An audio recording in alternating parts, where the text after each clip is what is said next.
Welcome back, everybody. This is On the Edge of Shadow and the Sands of Thorana, Session 3. You guys sat down in the Ebonmyst Islands just the previous day. The captain has given you just a short bit of free time before you guys shove off on the next portion of your voyage here. The party has since been, you've got so far, about 24 hours of shore leave. You've gone out, had a couple drinks, had a nice walk around the port, get reacquainted with dry land, thankfully. And you've come back. Captain's orders are every night he wants to actually have a head count, just in case none of his crew get killed or abducted or anything like that. He wants everyone to sleep on the ship. Even if you're bringing somebody home, wink, wink, nudge, nudge, everybody comes back to the ship. So we'll pick you guys back up about dawn, a couple hours after dawn, the second day in port. Keith, would you describe your character for us, please? Well, Hana, who has now been at sea for about 7 months, has taken on a bit of a tan. Before, he was one of those young people who had very, very dark hair and very light skin. After thinking that he was going to die because his skin was burning and flaking off, he's finally developed a good base coat of tan. He stands about 5'6", not a very tall guy. Very wiry build. He has the kind of muscles that they sort of stand out like cord, but he's never really gained a lot of weight. Mostly because of the fact that he spends a lot of his time scampering up and down the into the rigging and such, and up to his crow's nest, and has a very bright, has a bright twinkle in his eye, though his eyes are sort of almost like a misty blue. His now what he tends to wear is a pair of basically linen pants, and generally does not wear shoes when he's on deck because he learned fairly early on that wet boots are not the best thing to walk around in all day. And of course, the rest of the crew let him make those mistakes, so he's learned that the crew isn't necessarily cruel, but they do tend to let you make your own mistakes and learn from them. His hair, as I said, is a very dark color, and it's been actually cut fairly short. It's almost a mop on top of his head at the moment. And he is obviously a young man in maybe his late teens, possibly his early 20s, but if he is, he has that look that makes him seem much younger. The weather this morning is kind of got a bleak, overcast here. It wants to rain here, but the clouds are moving at a little too nice of a clip across the sky, and you don't think it'll rain today. There's got a cold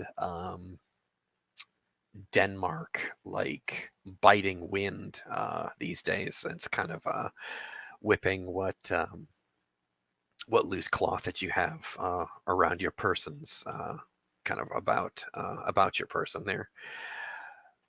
Grant, describe your character for us here. Silas is roughly 6 foot tall. He is he's lean,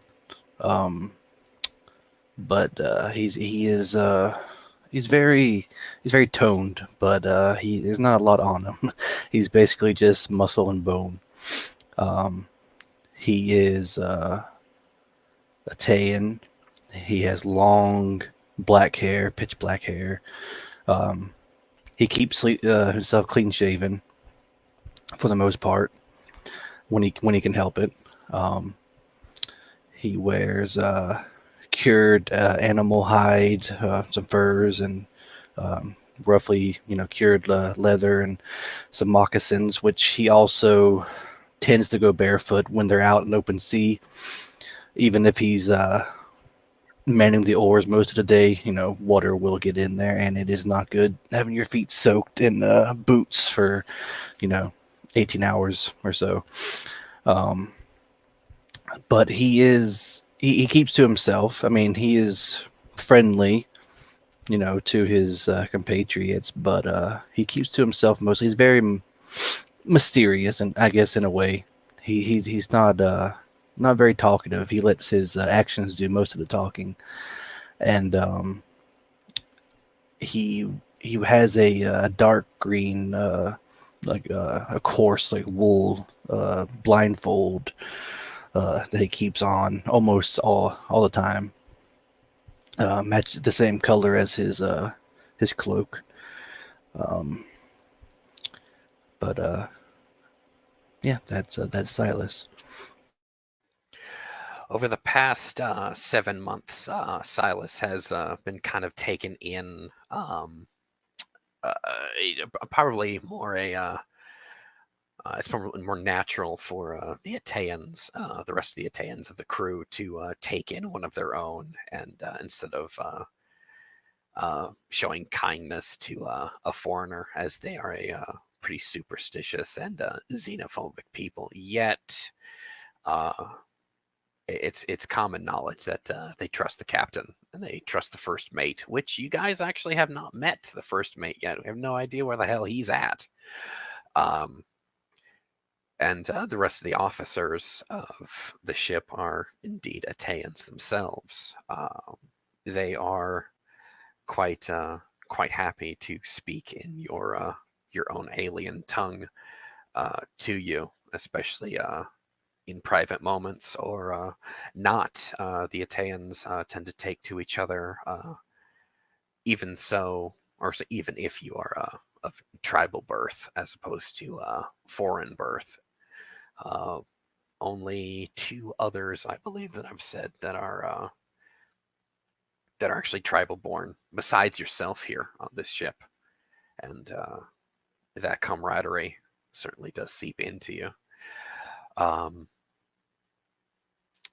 Brahm, the quartermaster of the ship, has been busy these past several hours, this past day, stocking up what goes on for the next half. And in the next half of this journey, you'll be sailing far off into the east to the continent of Vetruve. Um, Rumoring there are giants there of 12 feet high, very prodigious, tall, enormous people with 6 fingers on each hand and great red beards. Uh, this misty, arid continent has as many items in the spice trade that Felport finds to be very valuable here.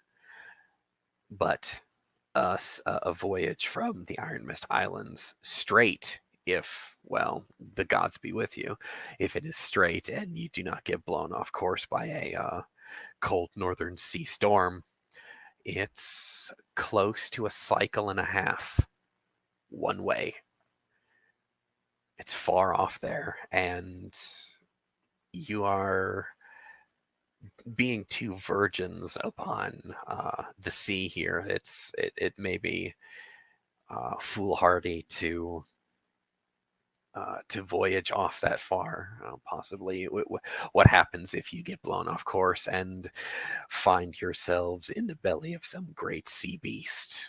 We have no idea. Or perhaps the Undines will drag us beneath the waves and turn us into slaves for their fairy courts beneath the waves.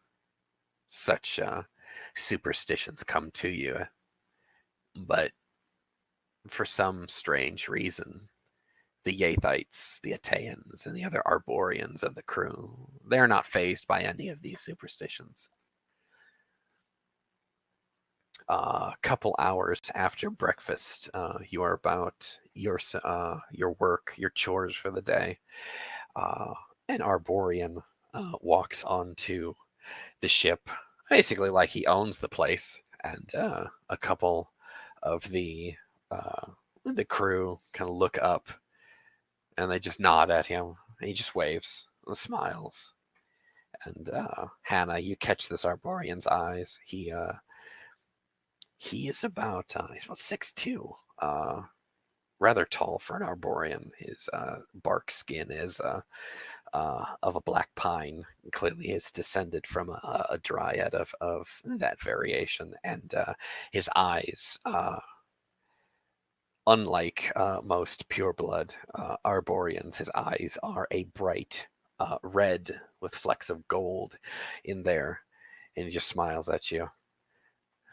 Kind of gives you a half wave. He goes, "Morning, sailor," and he walks by you. A wave. Hana would probably be going through the rigging ropes, making sure everything is secure and nothing's frayed and such. That's probably what he's been tasked to do while they're in port. Being the fact that he scurries up and down the rigging all the time and it's always up and down, he's figures out where things are. Of course, this guy's new. And yeah. And he has, of course, over the course of the past 7 months, he's caught a snippet or two from the captain for tales of the old Arborians, and he's developed a taste for their stories. So he's sees this guy, he has this twinkle in his eye when he sees him. He waves back at him a bit giddily, new stories. So. And because it is cold, he won't be going bare-chested today. He probably has a linen shirt on and possibly even his coat if it's cold enough. So it is about 56 degrees with the wind. Yeah, he'll probably have his coat on because he's used to Felport's a little bit milder climate. This younger Arborian, he's clearly, being Fey, he's going to be a lot older than the two of you, but clearly he is not nearly as ancient as the captain is.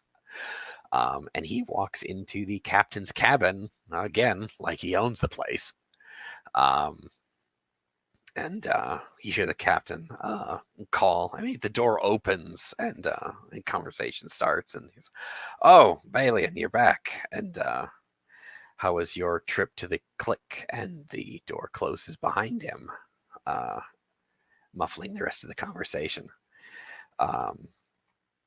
You've heard snippets from the rest of the crew that Balin is the first mate, and he was left here on the Ebonmyst Islands to, and I'm using air quotes here, look into something for the captain. And that was all that was stated about Balin's trip. You go about the rest of your day, sometime into the mid-afternoon. The sun finally comes out, thankfully. The Arborians of the crew at this point, they take their shirts off so they can take in what sunlight that they can. Arborians being ever so slightly part plant in their genetics, they can get about 1 to 3% of their daily nutrition just from the sunlight.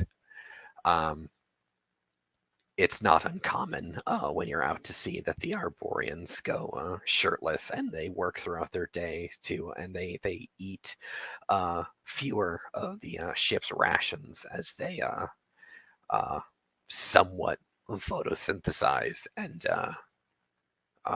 go about their day. A newcomer comes up the plank. You've heard that there's another Fey vessel in the port here on the Ebonmyst that is due to set out the day after tomorrow. Hopefully, you assume early in the morning, or at least by noonday sun. John, would you describe your character for us as you're walking down the dock here? Yeah, so Aethelridge is kind of a younger Arborian. Also, clearly he's a man in the sense that he's had a few campaigning seasons under his belt. He grew up a borderer, so he's pretty familiar with raiding and struggles on the frontier, fights, and his parents were raiders as well. And he gets his barkish skin is pretty dark. It's kind of a dark oak, black oak kind of look with some gold eyes. And he's big. Aethelridge stands about 6 foot, but he is just bulky and massive. Big arms, big legs. I mean, strong, muscular, broad shoulders. And he's wearing leather pants, some boots, but noticeably you would notice that he is wearing an entire bronze mail hauberk, and has a pretty stout long axe that he kind of carries in one hand, letting it not really swing by his side, but he's not using it as a walking stick or having it over his backpack or anything like that. So he's pretty stout, and he moves smoothly, like he's been through fights. So he's not really in a hurry, but he's not really taking his time either. It's kind of a smooth flowing gait as he approaches the ship. So the rumors were indeed true. You do see some Arborians on that ship. However, a good half of the crew are those blind tribal mystics that you've come to know as Ateans. They come from some land far to the south of here that's swampy on a peninsula. Maybe you've no idea where, but it's in that direction somewhere. There is, at least actually from your vantage point, you can see at least 2 humans there. With that, how do you wish to proceed there? I mean, Hannah will actually be able to see you from the mast. I'm gonna say you're actually on the forward mast, making sure everything's tidy up there. Mix. Yep. I'll look down, notice this guy coming up, and I'm assuming Aethelridge is going to be turning toward the ship, like he's looking to come on board. Okay. Yeah. He'll probably make his way up the gangplank and then stop right there at the top. Okay. He'll, being the fact that he's a lookout, he'll yell down, "Brom, you have a visitor at the gangplank." And then Brom, being one of the oldest Ateans there, he's about 44, 45 cycles. He's got a kind of a salt and pepper short beard going on. Brom is he's rather distinct. He has one good eye of his 2, and his blindfold is covering his good eye. The other eye is just this black pit. It's just someone has put his eye out sometime in the past, and when he turns, he turns that black pit on you, on Aethelridge. So you kind of get this moment of Jesus, and he looks. He drops whatever he's doing, and he comes over and stands next to you. He's a very much, I mean, I suppose comparatively, John, let me know. This is like a quarterback standing next to a linebacker, I'm assuming. Yeah. He's slightly shorter than you, at 5'8", and he kind of just looks up slightly at you. You have no idea how he's looking at you, but these blind people have a mysticism about them that allows them to see. So you let him kind of take you in. And Brom says, "Well, what is your desire to join us then? Where are you going?" I go wherever the waves take me, though rumor has it that this ship is in need of strong arms, and I believe I can provide some of the strongest around. He takes a few moments to take in your arms, and he actually reaches out and he actually kind of feels up your arm. Just kind of he's got uh, a pretty iron grip when it comes to his with his finger strength, being a sailor working with knots all day. He just puts his hand on your bicep there. And he goes, that's an arm for an ore bench if I've seen one. And he looks at the two empty benches that are kind of like towards the front left hand side um, of the ship, and he just looks back at you and taking in your huge frame. And he looks back at the bench. And he says, "I think there's only one room enough for one such as you on such a bench. Are you willing to work?" I'm willing to work, though far be it from me to take the spot of two. I am also skilled in the use of the apothecary's ways, and a ship on a long journey, such as you're rumored to be on, could use someone who is strong of arm, strong of skills in the way of keeping the ship's company healthy. We have a few, but more healers and more doctors are better than none. So I suppose find yourself a bunk. Well, no. I will show you where your bunk is. Follow me. Lead the way, sir. And he brings you down into a room that Keith, you know what? Not my room. Just for the sake of narrative, Keith, you've been done with your chores for a bit, and you're taking a bit of a breather in your guys' walk-in closet. Would you like to describe for John what your cabin looks like?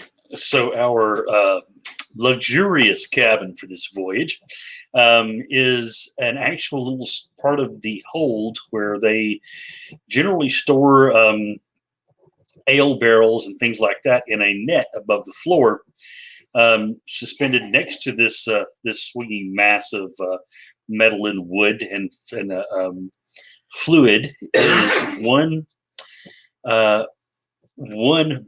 single hammock. There is at one point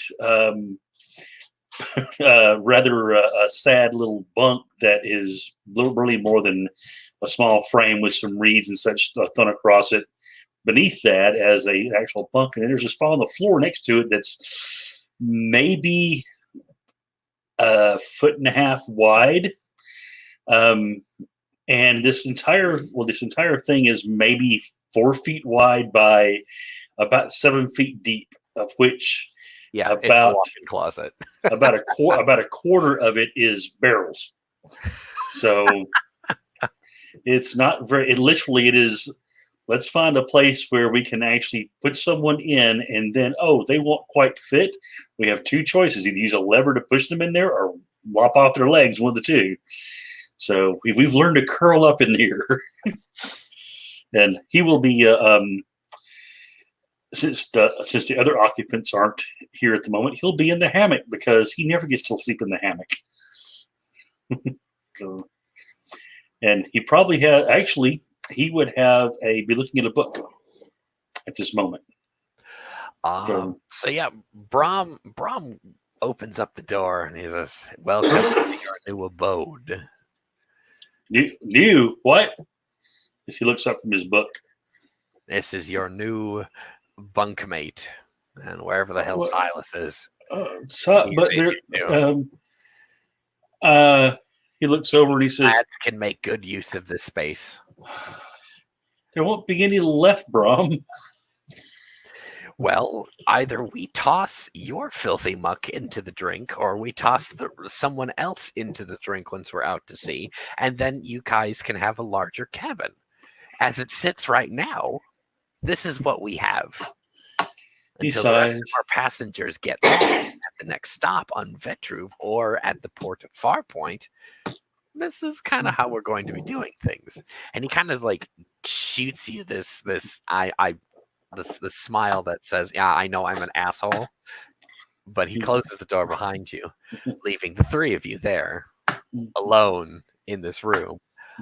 Dead awkward silence as you hear him walking away to the hallway. Aethelridge will kind of sidle into the room, ducking probably from a low ceiling, and we'll grab one of these barrels and kind of start resituating them to give himself room to kind of curl up. And he'll basically just kind of like stoop down a little bit, grab one, like stand up as much as he can, and just kind of move it a little bit. Where the ceiling is on this, okay, so Aethelridge is he's 6 even, right? Okay, so if he was to put his hands on the ceiling, his elbow would have maybe like a 45-degree angle there, and he can put his palms on the ceiling. It's low. You can stand up all the way up, but there's not much clearance there. You're not swinging a large weapon in here. It's a knife fight room kind of thing. Yes, I assume Silas has currently come back to the room for a moment before all this happened, right? Silas is actually already in the room on the bed, curled up in a ball, basically, and he's sleeping. He's out. Only when the barrels start being moved does he actually even stir from his coma, basically. Be careful there, big fellow. If we get into a storm, we don't want those things to fall on us. And I will make sure that they don't fall on you. Okay, well, thank you. Name's Hana, by the way. He holds his hand out in it's a very human gesture. You probably see them, they grasp hands or forearms occasionally. He says, "What do I call you?" Aethelridge will reach out and grab it. Grabs, about by the elbow just because of the difference in their size, and kind of shakes the whole arm there and goes, "I am called Aethelridge." Aethelridge. That's a Aethelridge. I'll remember that. By the way, this is Silas. He motions to the other fellow who's curled up there. Who are you talking to? What are you blabbering about? Aethelridge. I point at him in the gloom. Which, by the way, he's a giant in the end of the room. He's our new roommate. Silas will just stretch and yawn like a cat under the sun, and just gaze in your direction with his long hair dangling in front of his face, and his blindfolded eyes. All you see is just this green piece of cloth over him, and he just looks in your general direction and he's like, "Well, welcome to our palace. I hope you will find your stay accommodating." I am sure that in time I will make myself as much at home here as ever I would need to. Excellent. Hey, can you read? Depends on the language, but yes. The book he had in his hands earlier, he held out to you, and it's actually a book of Arborean poetry. And he says, "Could you read this?"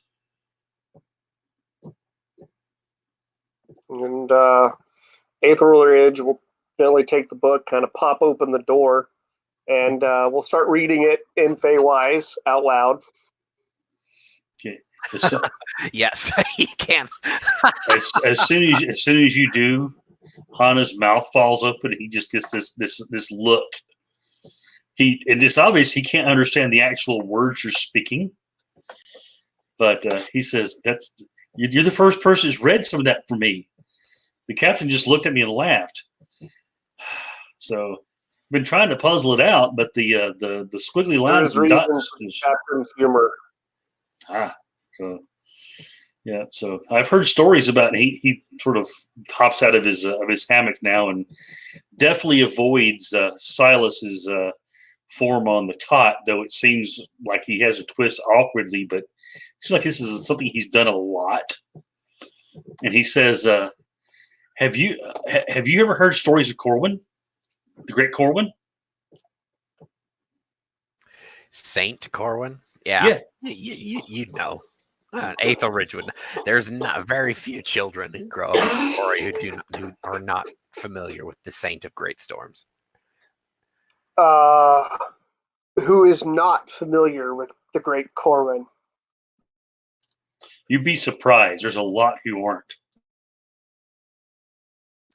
But I've heard Probably small, well, probably small men of little stature and lesser importance.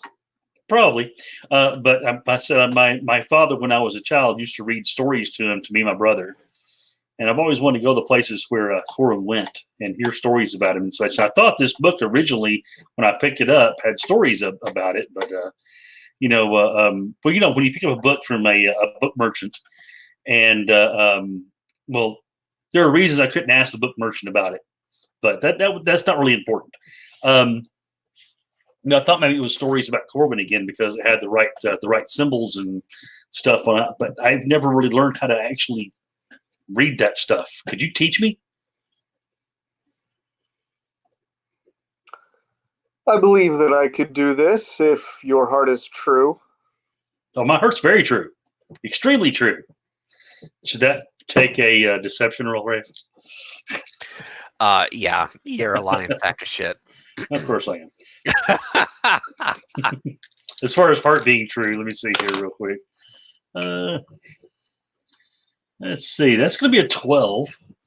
So, John, how you counter deception is premonition. It's that would be 2d8 spirit and premonition grades. Yeah, that's a 9.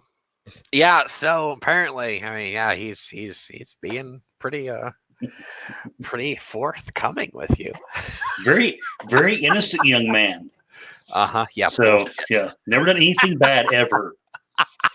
So brutal. So Brutal. I think Aethelridge is going to give him a bit of a look and be like, perhaps you are too true to be worthy of this knowledge. We shall see. Oh, come on. Trust me. I will tell you this. You teach me how to do this, I will make sure and watch your back on this ship, because there's some. There are some who might. Well, they might see you as sport, especially as big as you are. That's also a deception. Oh, it is. Yeah, that is also a deception. Okay, that one's even much lower. All right. The second same as the first, John. That's gonna be a 7 for me for that. Oh, for fuck's sake, really? Yeah. Well, you know what? I think my 9 that I rolled again is going to be good on this one. Yeah. So. Yeah, you can call us bluff. I welcome the sport of such wee creatures, but I believe that friends are made and bonds are tested at the appropriate time. So I shall teach you to read this book. Well, thank you. He does. It might be a little uncomfortable for you because he now lives in a room full of people. He hugs you. Oh, like around the waist. That's up to John. How does your character feel about personal space? I think he's going to kind of like put a hand on his chest, be like, I don't know you yet. Save your affectionate gestures until we have tested each other in battle as is appropriate by all men of standing. Okay. He backs off, holds both of his hands up to show you he doesn't have anything in his hands. In that gesture might seem a little very much wide open, nothing in my hands. And then he slides back and he says, "So, You might be too big for the hammock. What do you say we roll some bones to see who gets to sleep in it? And who gets the floor and who gets the bunk? I am fine with the floor. I have spent many years on campaign and raids. I do not need these comforts. As you wish. Like, would you, Silas? I will get the hammock. You will get the soggy cot. Like, you made it soggy again? We just got dried out. It is in a perpetual state of sogginess. He shakes his head and says, fine, fine. Yeah. So, John, this bunk has it's a cot. Really much like it's a poor excuse for a bunk, is what it is. It is a wooden frame with 4 legs that has maybe you think it's a canvas kind of stretched across it, and that's it. And it's got a mystery stain like up where like the head is supposed to be. Like it's someone rolled over in their sleep and probably puked on the side of the bed there and just didn't clean it up ever. And apparently the thing has been soggy for months because it is an unclean, scurvy-ridden flea farm in there. So it might be to your health if you sleep on the floor. For the record, what language are we speaking in here? You guys should be all speaking the Ebon tongue or the trade language. Yeah, that's literally all I speak. So I think Aethelridge is going to look at Silas on whenever he was talking about the soggy bunk and be like, and kind of poorly trying to fake a poor accent for the Ebon tongue and be like, you made the bed soggy? You wet the bed? Yes. Hana has taken to relieving himself on the cot instead of going above deck. No, I haven't, Silas. I never do that. I always go to the rail every time. And I swear, whenever I do, he does something to the bunk. I am grateful that I am taking the floor. Yeah, I think it has to do with like the bilge or something like comes up into the cot. I don't know. But Whatever no, I do helps not. you sleep at night. You can make any excuse you want. Either way, so have you had much sea experience? I've had some experience on land and by sea, usually of a much more direct sort. My family was a raiding family. Ah, okay. I've heard of that. My family, well, my mother was a merchant of sort. That's a deception test. Come on now. Well, technically she is. I mean, technically she is, but that's still. You're beating around the bush enough. Well, that's a deception. I will. Right. I will say this. Okay, you would tell me that when he says she was a merchant of sort, he probably notices on your face that you don't believe him. He says, "Well, she ran a brothel in Fellport, which is where I grew up. So as far as my family goes, it's very broad. I have many, many, many aunts and more than a few uncles, and a few dads too. So." Oh my God! This seems like a woman of much experience. Oh yes, very much. Yeah, very much. Very experienced lady. She loved. She was a somewhat pious lady. This is obvious the way he says it, because he says it with a bit of sarcasm in his voice, and the fact that she actually preferred the company of the various priests of the city, and they preferred her company too. So. At least a few of them did.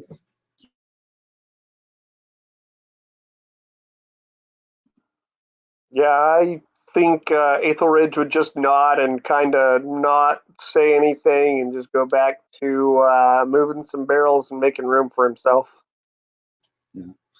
Now, this is something that Hana does occasionally, because it probably might even start annoying Silas at some point. He says, "Yeah, and I don't really know about Silas's family at all. So, what about your family, Silas?" He just shakes his head at you. I have a mother and I have a father. I mean, what more do you want? Do you know them? Do they have names? Do you have siblings? They Come have on. names. I have no siblings. It gets boring in here, especially when the storms come, and It's never boring with your incessant nagging and complaining. Well, hey, at least I try to keep the voyages, so one-sided conversation half the time. I lived in a I swamp. also know what it is. I mean, I lived in a commune, a tribe. There was other people there. They also had parents. They also lived in a swamp.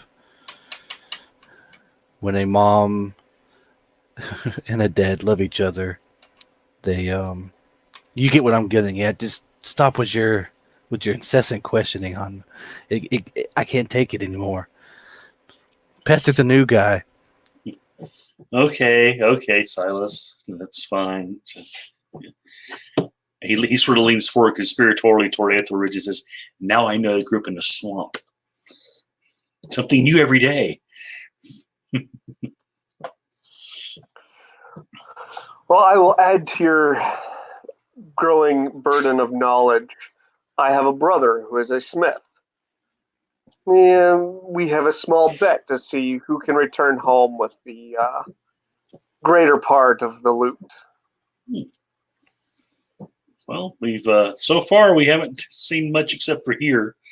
They say we're going to take a long voyage across the ocean after this one, and I mean, I'm very interested. I mean, I've heard stories about these giants we're going to see that are probably like twice the size of you. Giant red-haired, six-fingered beings called how did he say they were called? The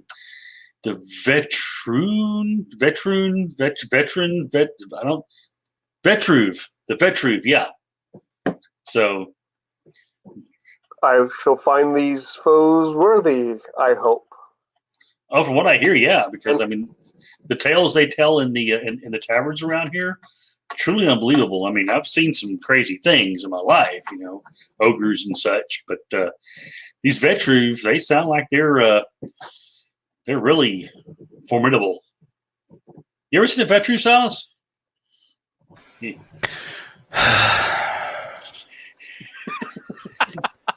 Keeps drawing Silas into the conversation. You do know that these giants could be fables, a long dead civilization, yet you keep getting your hopes up. Well, yeah, I was told stories. Go ahead. I was told stories as a child of men that were born of trees, and he motions toward Aethelridge. See?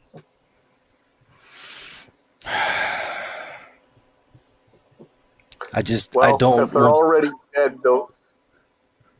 If they're already dead, at least they'll be easier to loot and gain us riches. That's true.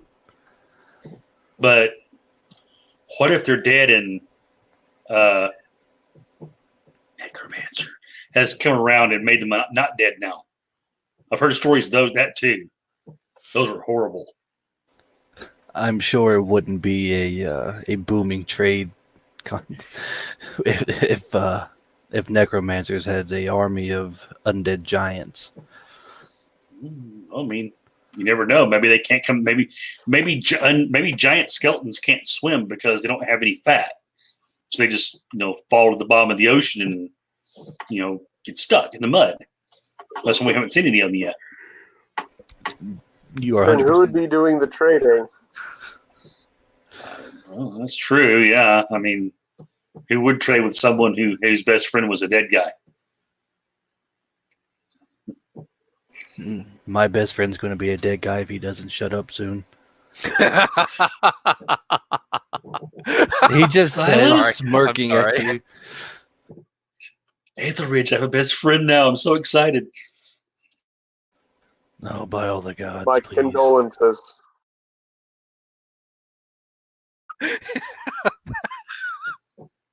That's pretty good, Grant. Thank you.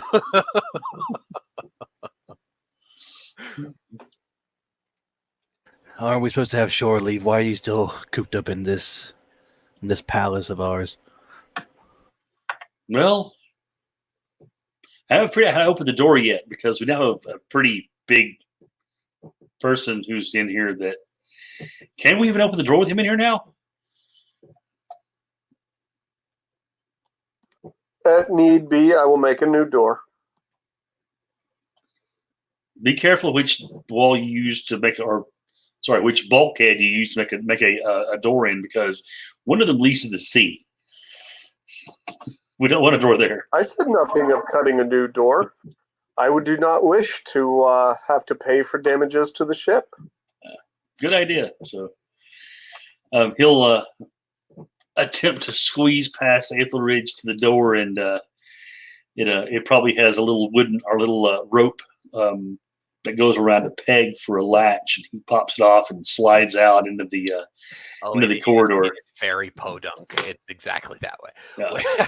What it is the door, one big slab of wood that has a hole in it that has a bit of rope through it, and on the outside in the hallway is just a big knot, and the loop goes through the hole, and it goes over a peg to keep the door closed. So the door actually doesn't close properly. It's not meant to be a cabin. This is quite just keep the ale in there. Yeah, it does tend to clatter when the waves are high. So you'll get used to that, though. That's fine. But so he slides out into the corridor, and he says, "Well, I need to get back up top to the deck." And well, a couple of the guys are talking about going out and doing some more dicing tonight. So I still have a few. He pulls a little pouch with which he clinks. It clinks very pitifully with the few amount of coins he has in it. He says, I got a little bit I can actually probably put out there, maybe win a few coins. So,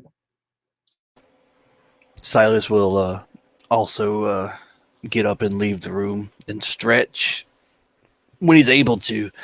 When he's left their spacious abode, he will stretch, and I am also in need of something that can be acquired in the market, so that's where I shall be.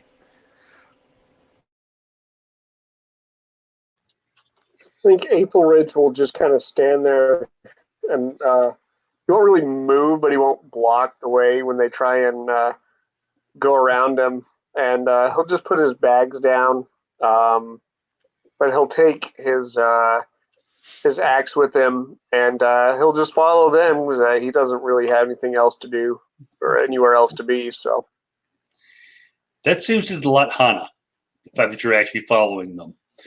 So he sort of friendly, does a little friendly elbow to Silas and says, "He's coming with us. Maybe he's a good gambler. You never know.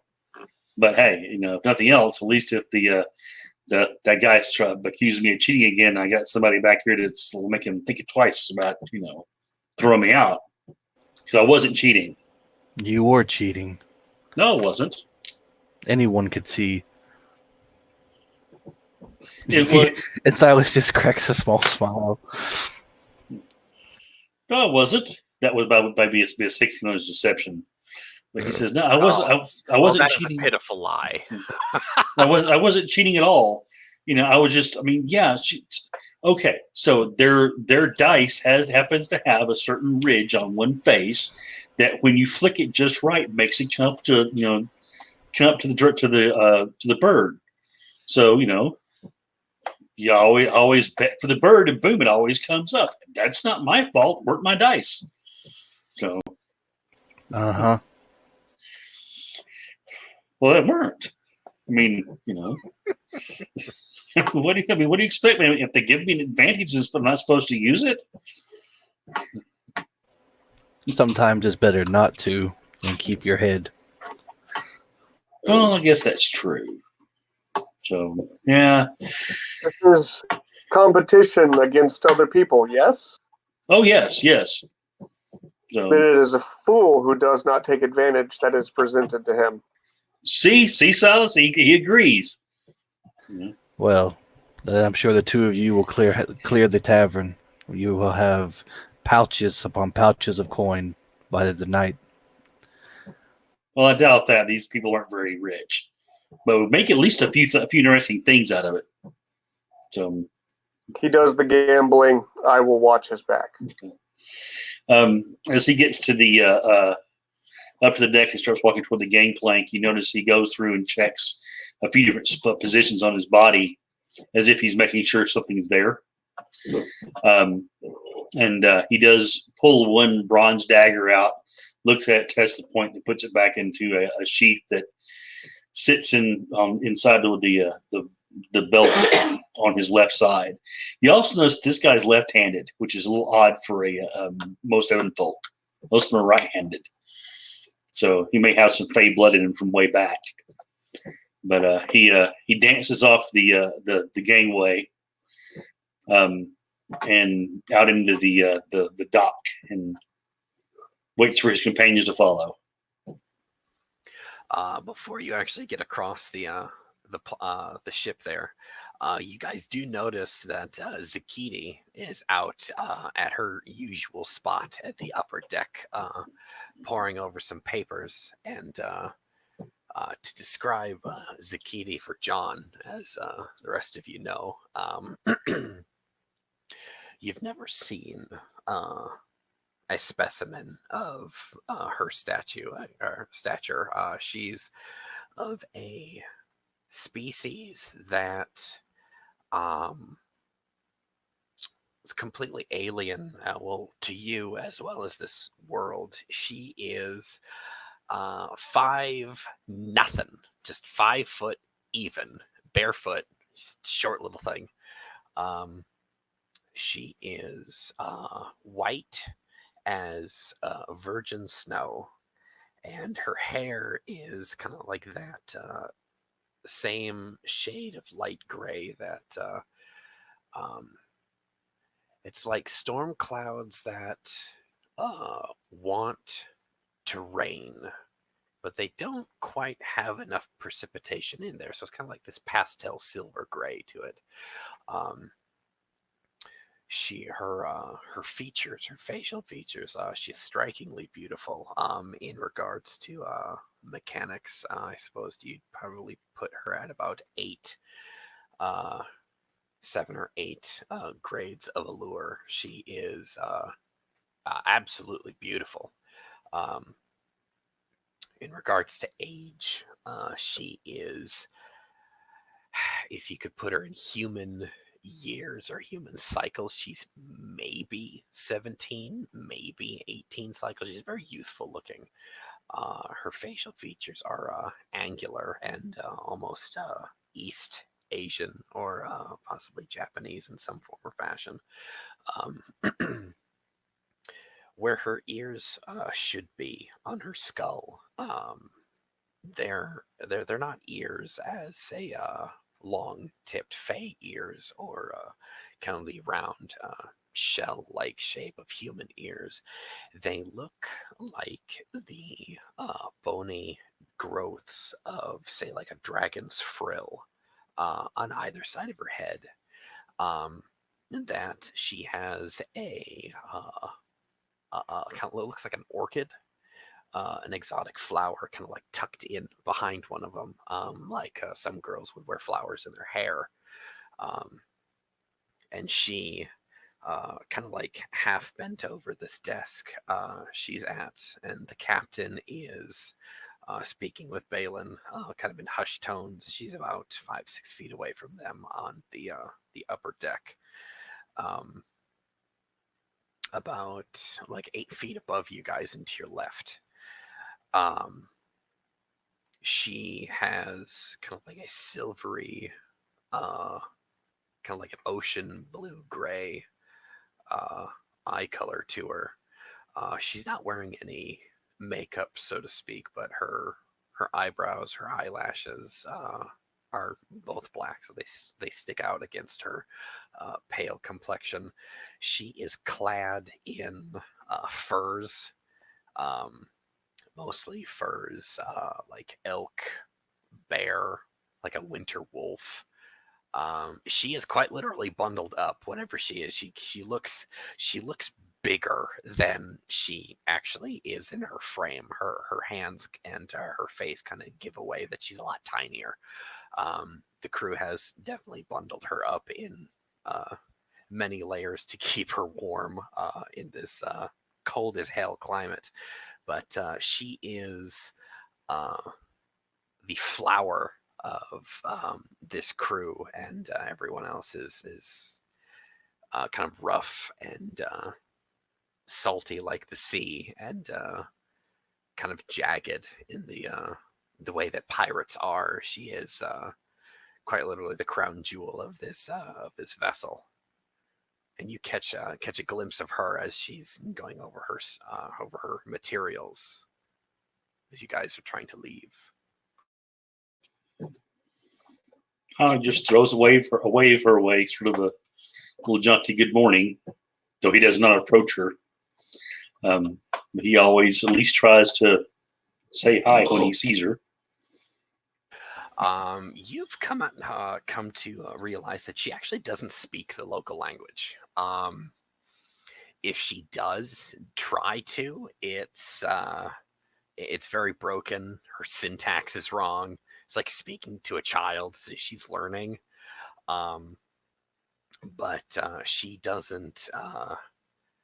When she comes out of her cabin or the captain's quarters, she normally goes straight to the upper deck. And as a rule, nobody else is allowed up there except for her, the captain, and Balin. And sometimes Brahm is allowed up there, but there's kind of like this hierarchy and places that some people are not allowed to go on the ship. She does not notice your wave. You guys are probably just outside her peripheral view. But with that, everyone else is going about their chores for the day. Yeah, she never waves back as Hana.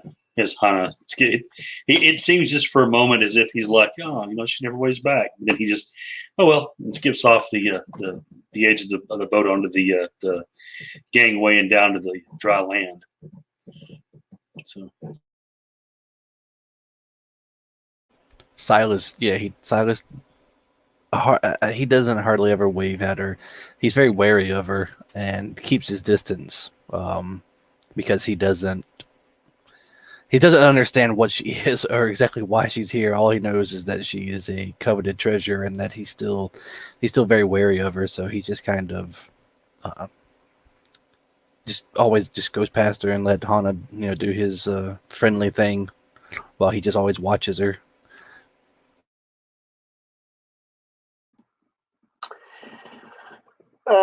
Would academics or wild lore be applicable to try and get a glimmer of what she might be? Yeah, that would be academics for you.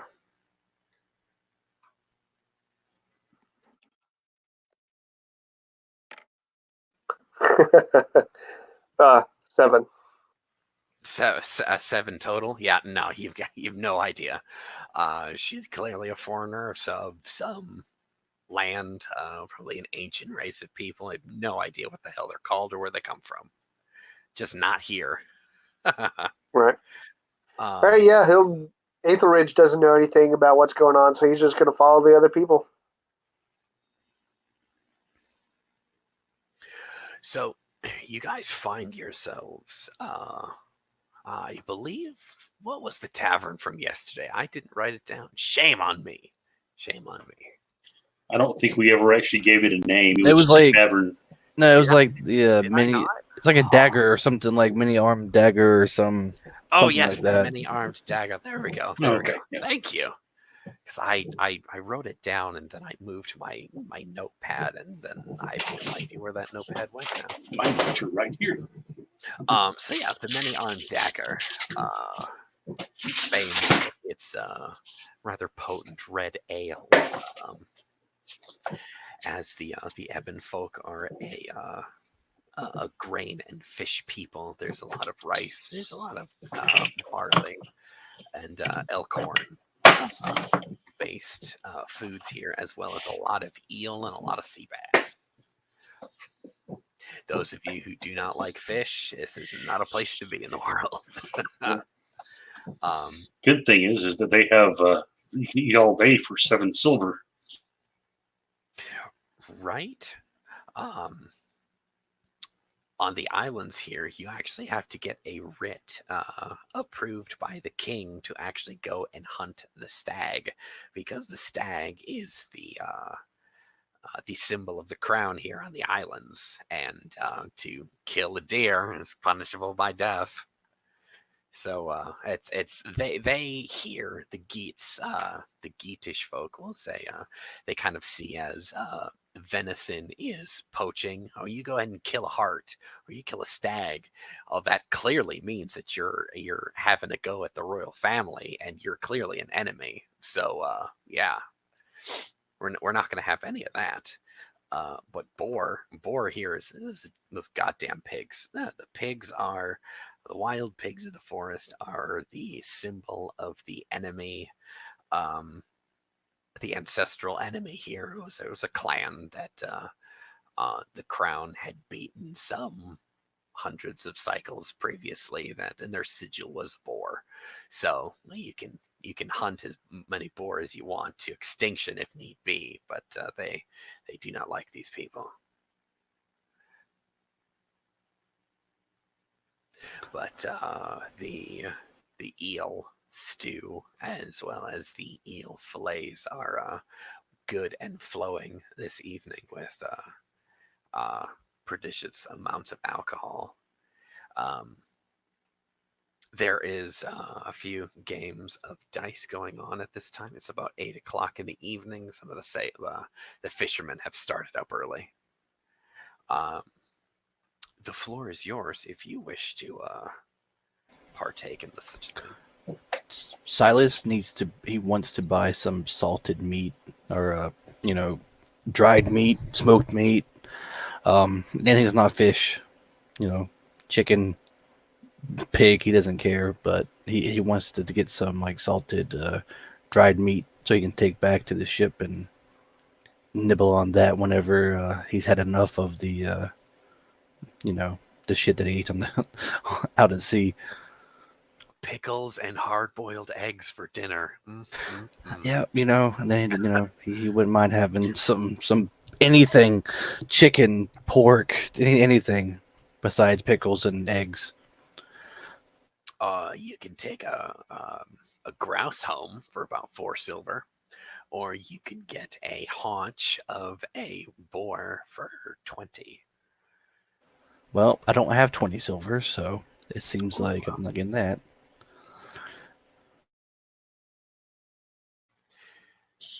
Well, Han is going to go over to the tavern key, the barkeeper, whoever it is that's actually setting everything up.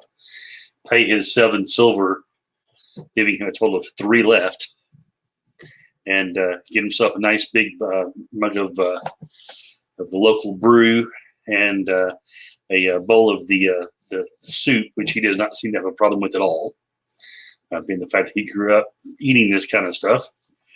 And he's going to go over and sit and watch the game for a little bit and bide his time about possibly getting into the dicing game. They look like they're playing some variation of liar's dice.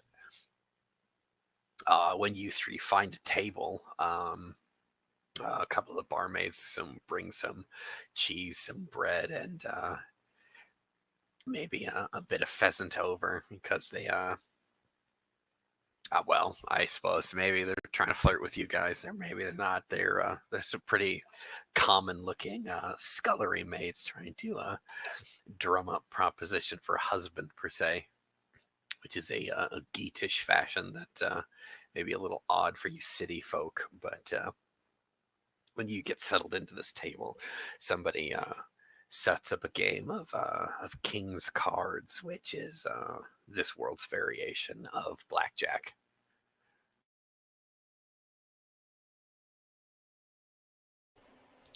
Silas will also order the eel soup and all that, and he will just nurse a flagon of whatever they have for the rest of the night.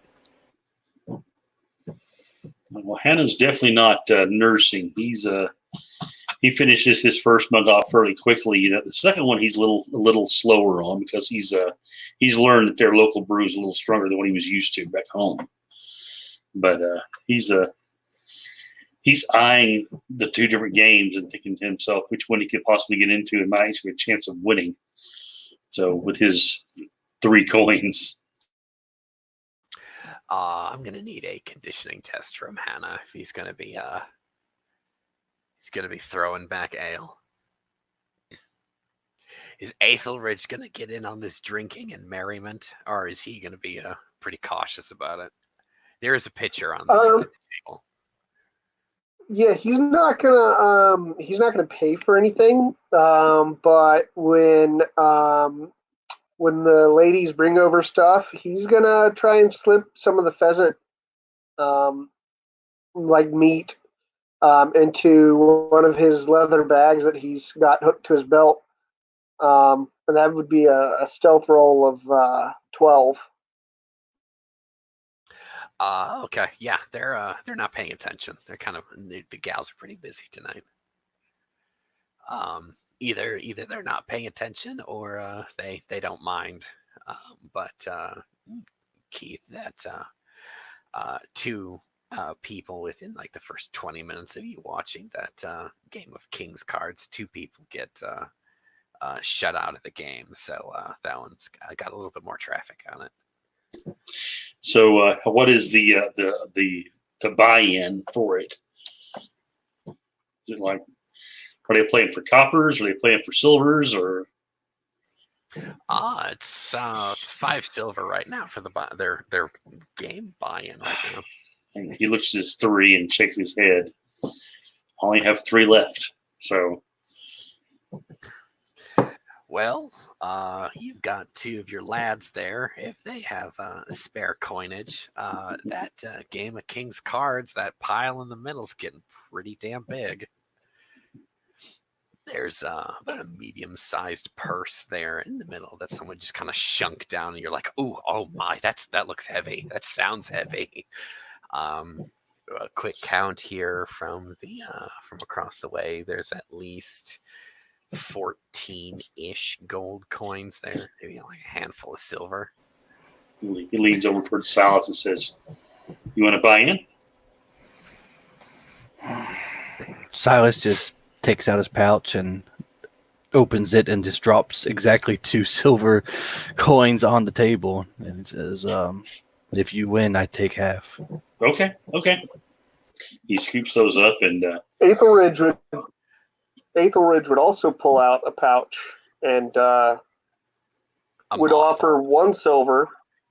And,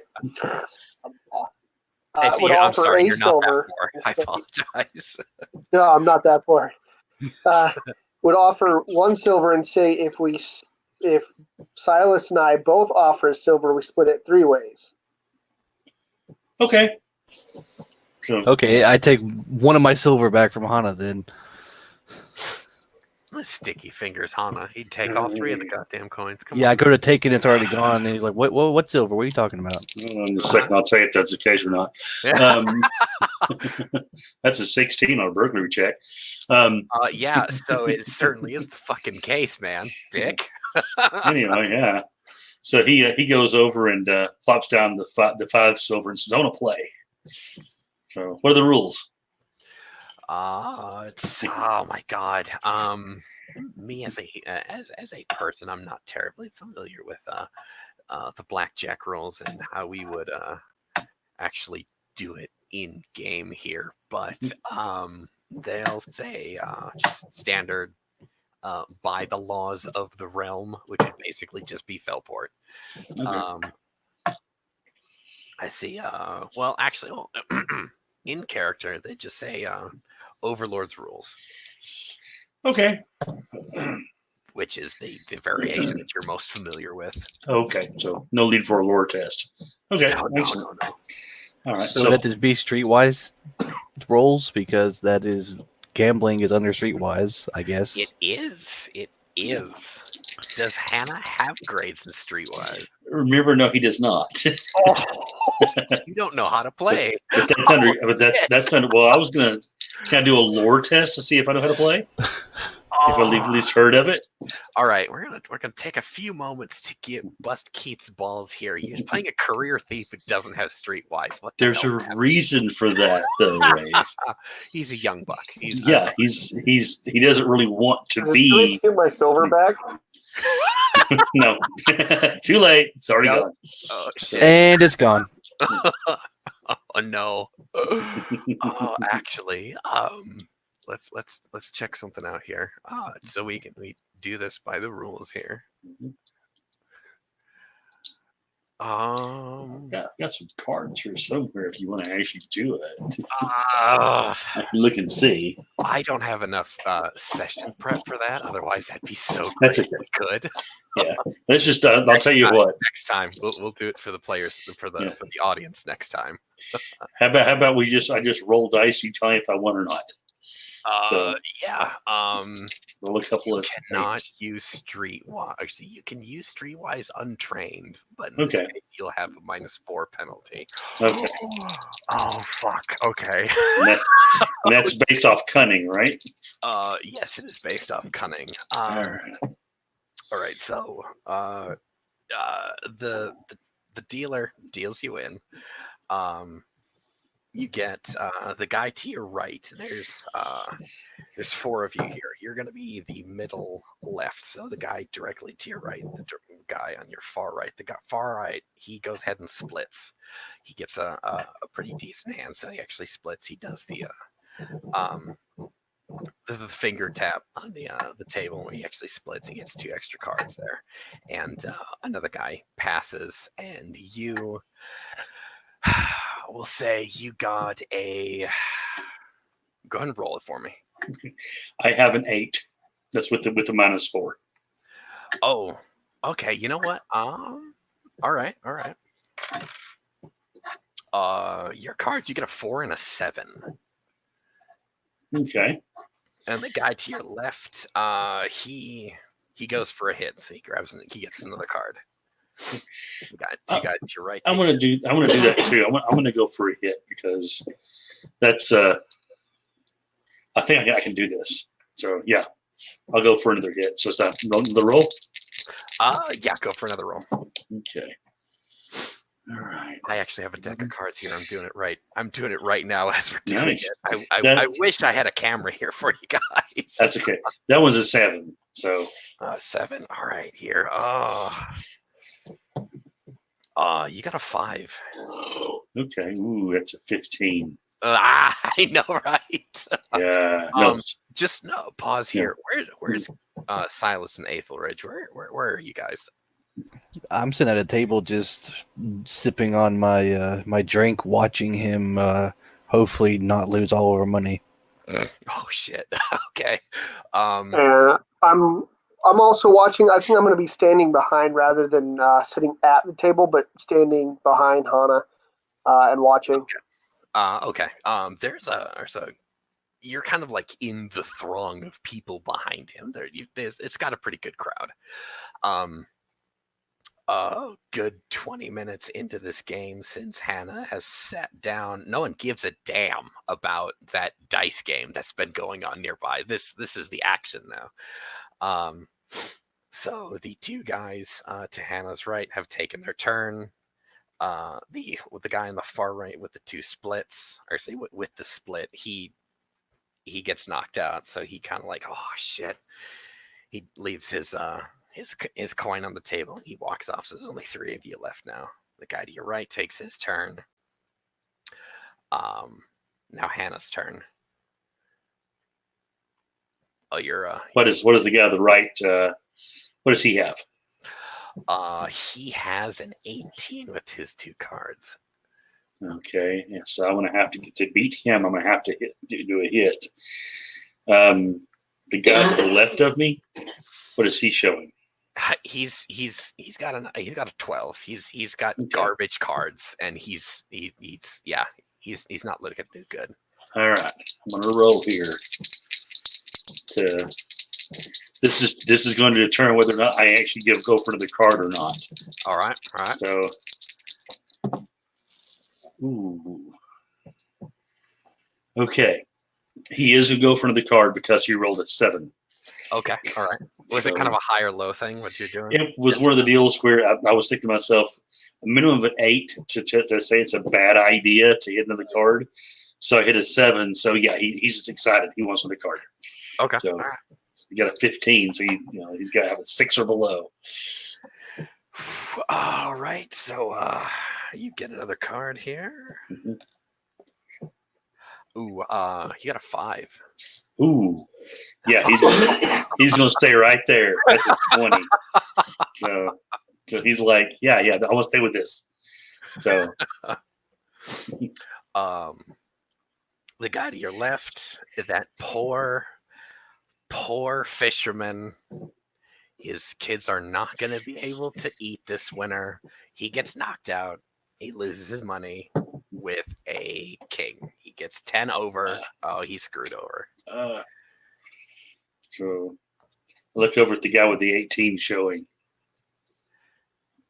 You smile at him. He just kind of looks at you like, he smiles. He's smiling at everybody. He has this boyish, excited grin on his face. Oh, geez. So, all right.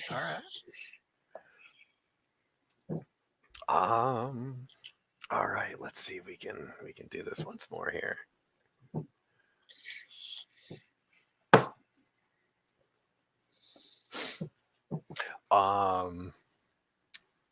Damn. Okay. Yeah, that's right.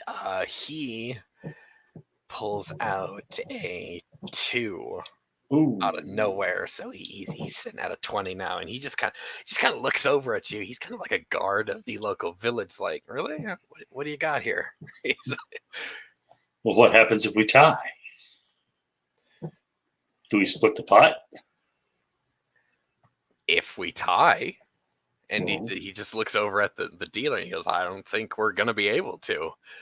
And this guardsman's just like, well, we'll see what happens. He's kind of an older guy, kind of picking on you. Yeah, so we both have a 20, and I did not want another card. I'm staying with what I've got. So he holds his hands up like, what happens next?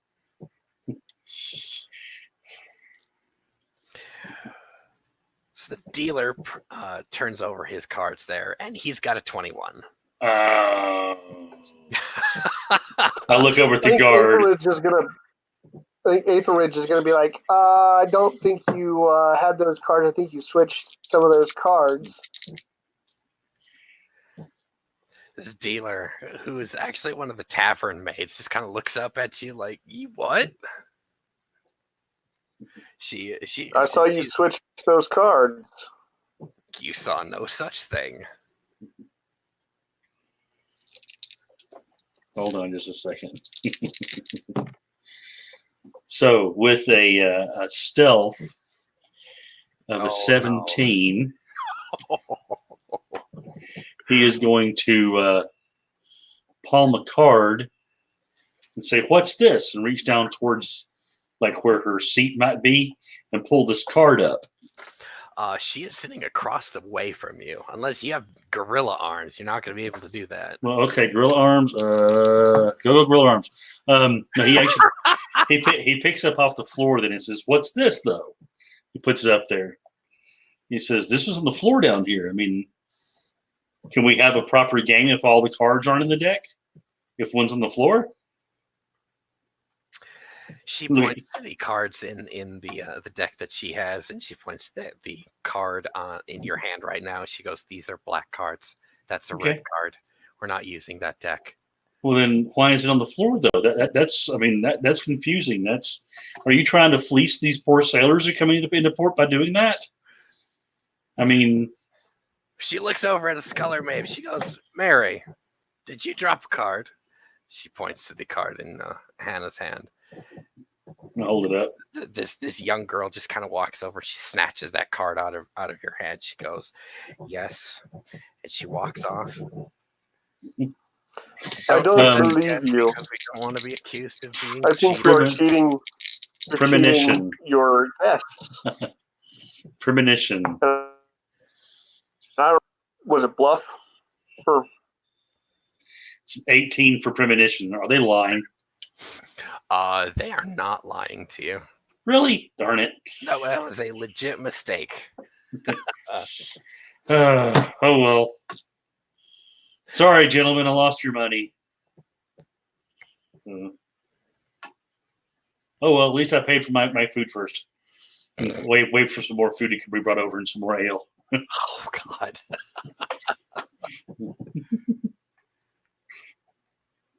At least you guys still have money left, you know.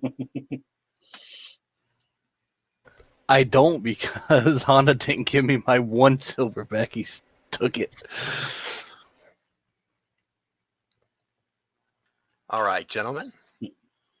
So that game ends, and I suppose the excitement dies down. You guys return to your chairs, or see your table across the way. One of the gals comes over to switch out your pitcher there. And what do you guys plan doing for the rest of the day? Or actually the evening, as it's close to the middle of the night now. Hana leaned back on his stool against the wall and said, "Oh, I wish I had a little bit of coin to attract the eye of a young lady, or what passes for one here at least. It's sad. So, no silver in my pouch." He's looking right at Silas as he's saying this. Silas just shaking his head. Just shaking his head, and he's drinking his drink, more vigorously now. He's not nursing it no more. He's kind of just downing the whole damn thing. Finishing up his soup and everything, and he just keeps shaking his head at Hana. So disappointed. Go for conditioning there, man.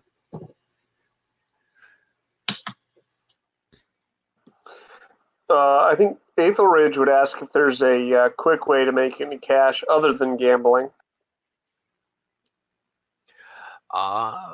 Besides gambling, not really. You guys are sailors, so until you guys get out on the ocean, there's not much else to be done. That's a 6 on conditioning.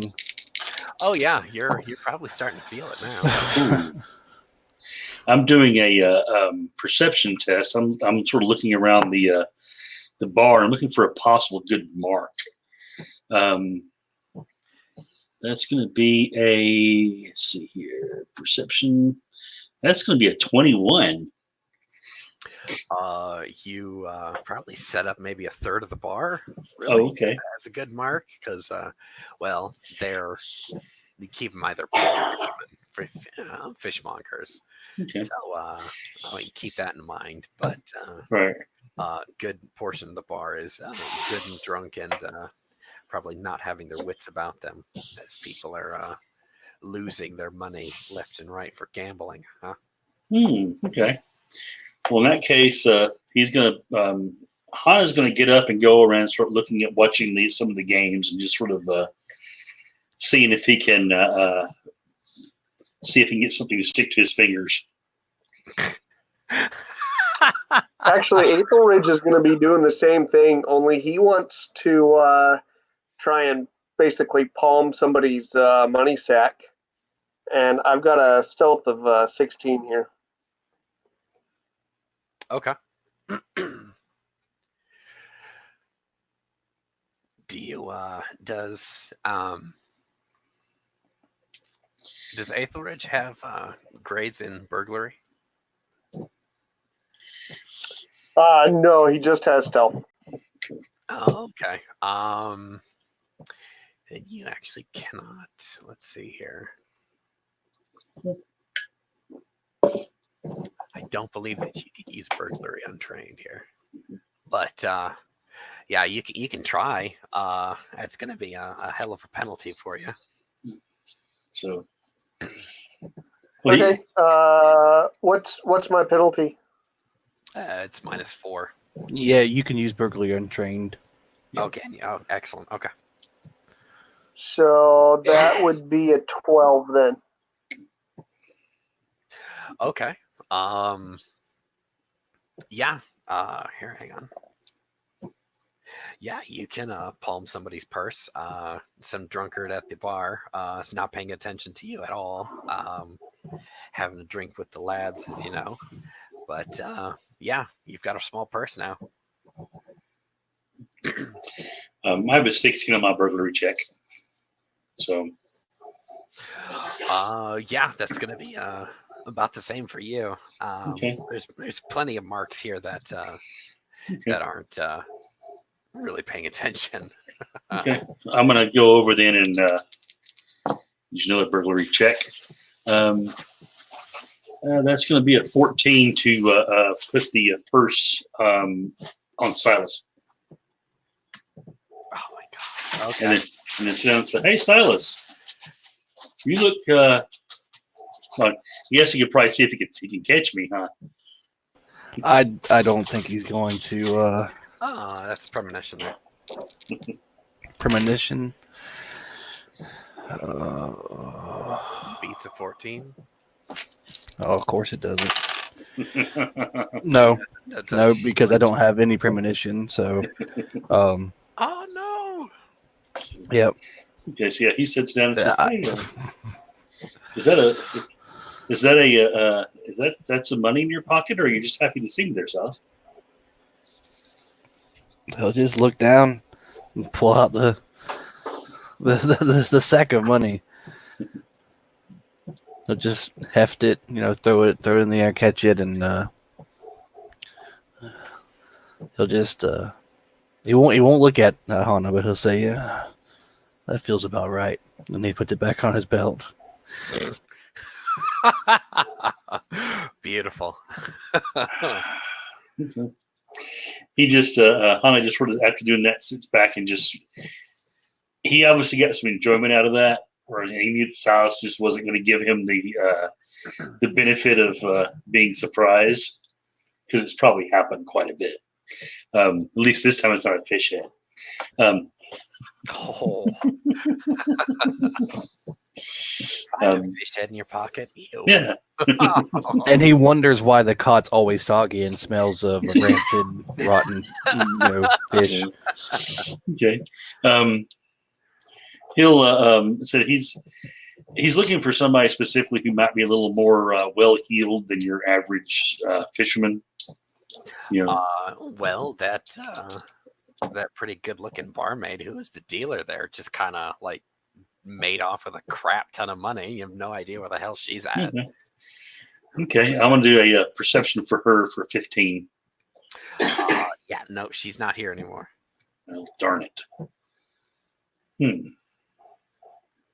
He sits back and starts thinking to himself, the captain said not to get in trouble.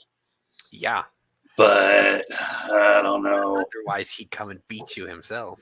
Yeah, I know.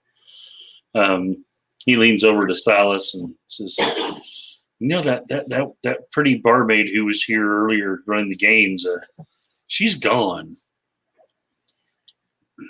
Maybe we should go find out where she went. I mean, we could just be concerned citizens and seeing if she's maybe, being robbed, because, she had a lot of money when she left. She probably went home because it's late. And if we start following her, we look like the burglars. That's true. It's going to be suspicious of two men following a barmaid home after dark. What if it's 3? That's even He just shakes his head. He gets face palms. 3 obviously is just 3 guys looking out, trying to look out for people, right? 2's a conspiracy. Yes. 3's I don't know. What would you call that?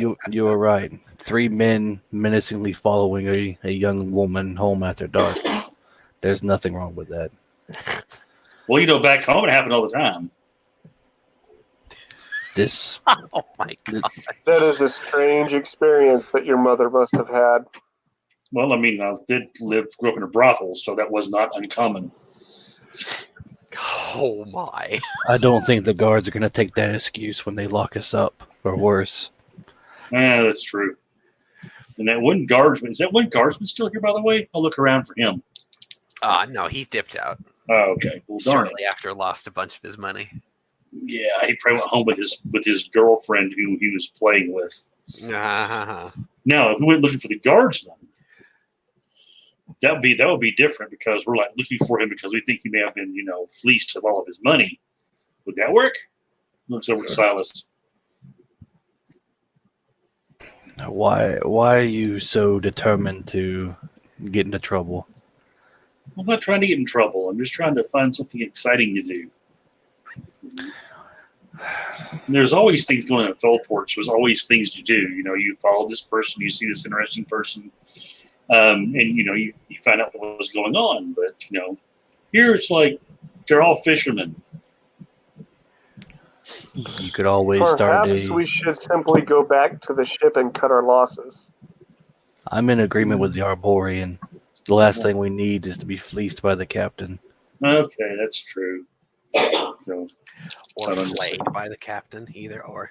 I mean, Silas ain't being flayed for nothing. He's gonna throw Hana under the fucking bus, dude. He ain't getting no lashes or no beatings or nothing, dude. By the way, 15 in burglary to take the purse back from Silas. Hey, Grant, premonition, go for it. Fuck you, Keith. Just fuck you. Oh, that's 8. Uh-oh. Oh, shit. Okay, so that's a 12. So no, you take it. Okay. Well, just for a moment, you felt like there was a cold hand in your pocket, but clearly it was the wind instead. Yes. Of course, What did you get? 12. You got a 15? Oh, Yeah, sorry. Hana? 15. Yeah, I had a 15. Does Aethelridge see him? Yeah, I think so. Let me do my math here a little bit. Yeah, 16. Yeah, you saw him. I think Aethelridge is going to look at Hana and hold out his hand and just put it in my palm on the "Don't steal from friends and brothers." Okay. He puts a single silver piece in your hand and smiles. Aethelridge will then grab the bag that he just took off Silas and stuff it in his bag. Hey, that's still that fair and square. Now you're the thief. He puts his hands on his hips. Aethelridge will hand him back the single silver coin. But that's Silas's. Aethelridge will then hand it to Silas and walk out. Yeah, Silas will take it. He won't pocket it. He'll just keep it in his hand. But he's going to leave quickly after Hana just brazenly, loud as it could. Hey, I stole that fair and square. He's going to exit the establishment quickly, post haste. Yes, before what did he say? He stole what now? And then So you guys dip out, quick as a cat, beating cheeks back down to the ship. There's no lights going on down there. There's no torchlight. The only light source that we have at the end of the dock, sitting on a crate next to the gangplank that goes up to the ship, is the tiny pinprick of light from somebody's pipe in the darkness.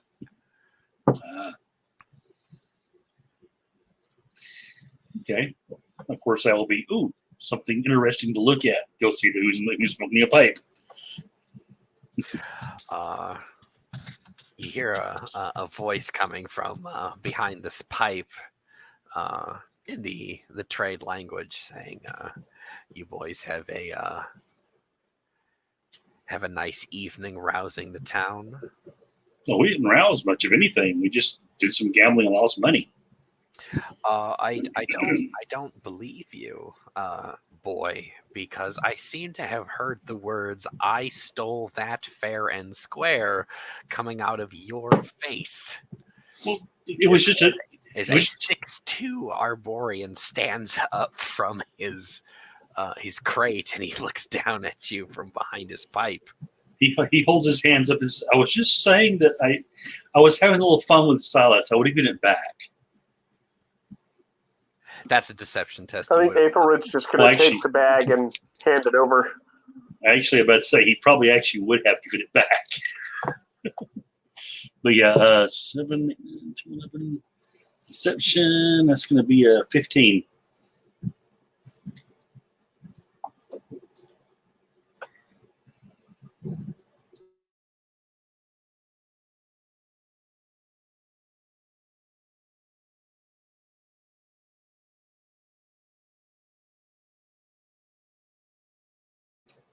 Rafe, you there?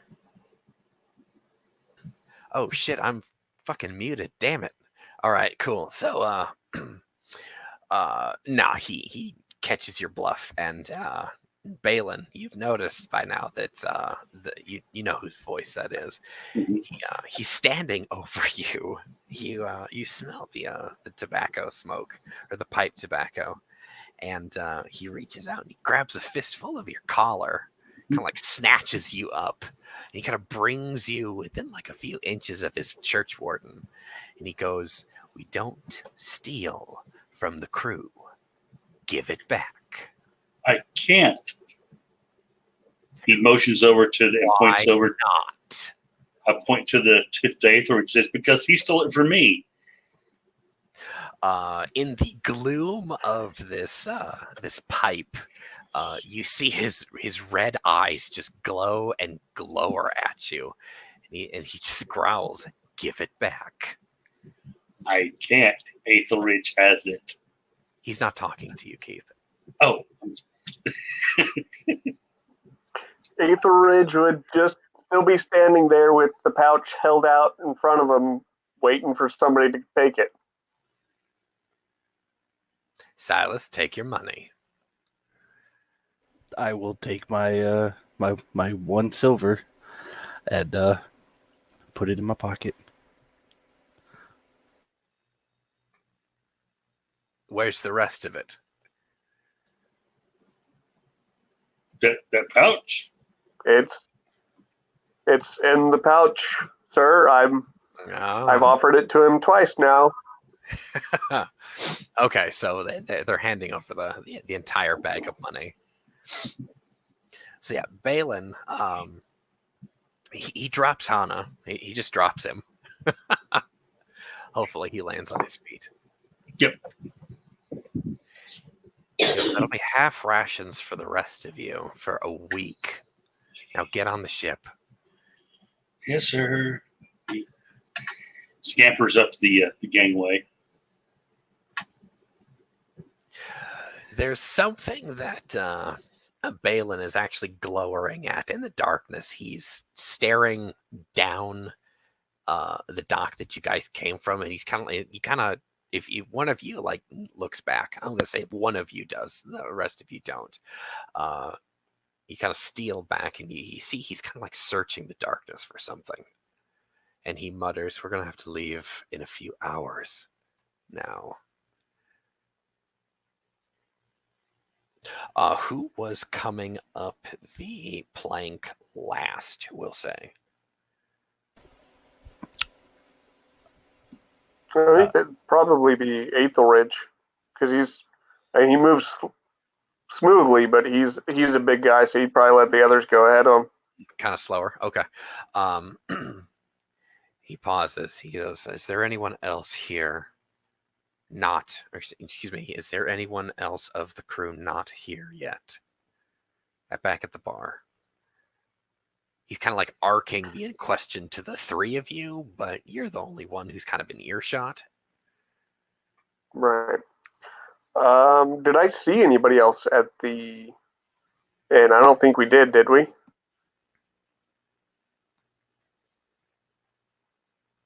Both of you are muted. Oh, I thought that he was the only one in earshot. Yeah. Well, now he is speaking to the two of you who's on the ship with him. I don't recall anyone else from the crew down there except for us. No. Nothing but locals. Yep. No, sir. We're the last aboard. Good. We'll be setting out here soon. And Balin will actually come up the plank behind you. And once you guys, all four of you, are on the ship, Balin goes and brings the plank up so no one else can actually come up now. He looks over to Hannah and says, I need you up there. Bring the sails down. We're getting out of here. Yes, sir. He starts heading up the rigging. Silas, go downstairs and find a few more hands for us. We've got to leave. All right, I will descend below deck to tell everybody to get their asses ready and to get in gear. We're leaving. Ridge will head to the bench. Oh, sorry. Oh, no, you're good. You're good. Within 15 minutes, you guys are pulling out. Zakiti is sitting under a torch, kind of like squinting out into the harbor. And she says something to Balin, and he just shakes his head. And the captain comes up. He asks Balin, why are we sitting out? We were supposed to be here for another day. He goes, well, you can ask the three young men why they have been starting things at the gambling tables. I took it into advisement that we should probably get out before the guard comes upon us. We are technically a pirate ship, are we not? And the captain just kind of looks at the three of you and just kind of... He's not glaring, but clearly he's disappointed. A few hours later, it is dawn on the sea, and you are pulling out into... you're still in the shallows, technically. Good another day and a half, and you'll be out in the deep. That being said, we will have a bit of downtime for the next day or so. What are your characters going to be doing, I suppose, in that time? I'm sure Hannah's going to be doing additional work because of his indiscretion at the bar. Loose lips sink ships is what you are told. Okay. And I am learning the hard way that is the case. So he'll probably be doing a lot of scampering up and down the rigging and doing things the hard way, because that's the way that Brahm is telling him to do it, not the way he normally would. And I'm sure. Yes, you are, as per Balin's orders. He tells the rest of the crew that they're not allowed to deal with the mast unless there is an emergency. Hannah has volunteered to take care of both masts by himself for the rest of the week. And the rest of the Atean sailors who are supposed to be helping you with that just kind of look at you and they smile. Like, oh, thank you. Yeah, he'll be doing a lot of scampering back and forth, and a lot of hard, sweaty work that day. Whilst you, our two oarmen in the raiding party here, are going about their shift, the captain, Grimnir, as well as first mate Balin, they're talking back and forth. As Arborians do, they kind of interchange between between Feywise, their own language, as well as the trade language. And part of their conversation, clearly, you guys find out that they've known each other for some time, and Balin is significantly younger, more or less an apprentice. And when Grimnir finally dies of old age, the Dawnthorn goes to him, as well as his position as a pirate and privateer for the Overseer in Felport. But Grim has about another century left of service in him before he has to take the sacred path that all elderly Arborians have to take. Which elderly Arborians, when they get to a certain age where they can't function by themselves, they get so old, their infirmary sets in, and back home in their villages, the village would have to work harder to take care of the old people. So the old people, what they do is they basically they elect to take the sacred path, or they commit suicide. So they don't want to put pressure on the rest of their village to take care of them, because, well, village survival. Come on, we gotta take care of this. The sacred path is basically they get their best armor, their best arms, their best weapons and gear, and they basically deck themselves out for war, and they wander off into the wilderness, and they are never seen from again or heard from. Back in the West, many of the forests that are inhabited by Arborians are said to be haunted as shit, really, because these people just disappear, and their spirits are kind of like bound to the land. For sailors, however, Grim would basically buy himself a dinghy and sail off into the sunset, and then probably, well, fact of the matter is he probably starved to death at sea, or he'd get eaten by something. Who knows? He takes a sacred path he's never seen from again. But Balin, at this time, this is about just after noonday sun, 3 days later, Balin is giving him a hard time, saying, by the way, when I was on the islands, Carcessa told me that she wants you to come visit her on the far eastern island. And Grim goes, "What? You what now?" He goes, "No, Carcessa said that she would like a visit from you before we leave." And he says, you've heard, you went to go see her." "Yeah, of course. I went to go see that woman in her grove, and I thought I would have myself a role, if you will, but she wanted nothing to do with me, and I told her that you would come and see her then, because you are the one that she wants." And he pats the captain on the shoulder, and he just glares at him with a look that would curdle milk. Like, you told a dryad that I was going to come and see her before. I was trying to avoid this. And Balin continues, "I'm sorry, but the pact was already made, and if you want to have a safe journey, you have to go.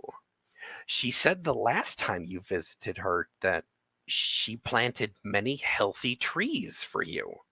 You have to go." And so he's kind of got the captain kind of caught in this, "You motherfucker, look."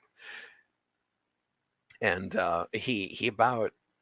he puts his huge hand on Balin's face, and he's like, "I'm gonna push you into the ocean, and I don't fucking care if I don't have a first mate anymore. Someone else will get promoted." And I'm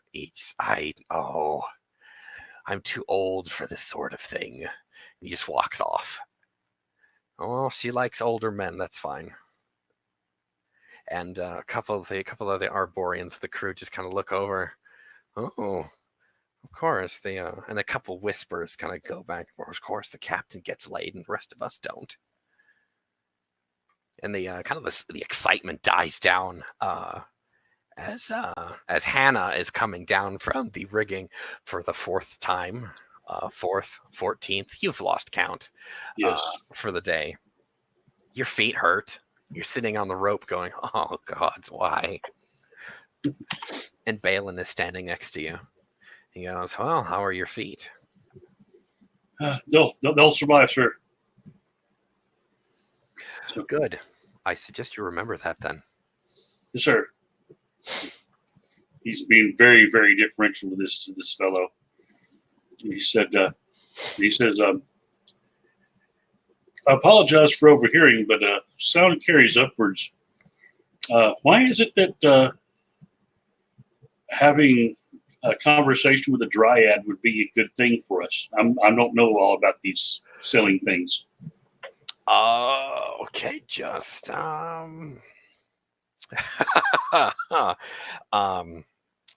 just for the sake of narrative, Silas and Aethelridge, you guys have a bench that is across the way from the two. Or I say directly across the ship from each other. You're within earshot of this, and Balin just kind of looks around at the sailors around you guys, kind of with this ho ho ho ho look on his face, and a couple of the Ateans kind of smirks on their face, and he goes, "Well,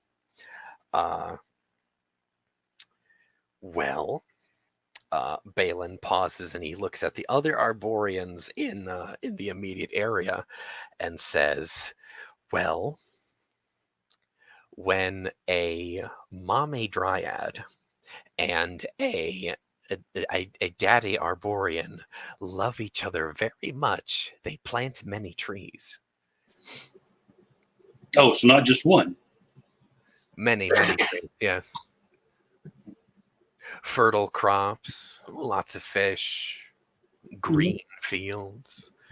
Gets a chuckle from the other Arborians. Oh yeah, right.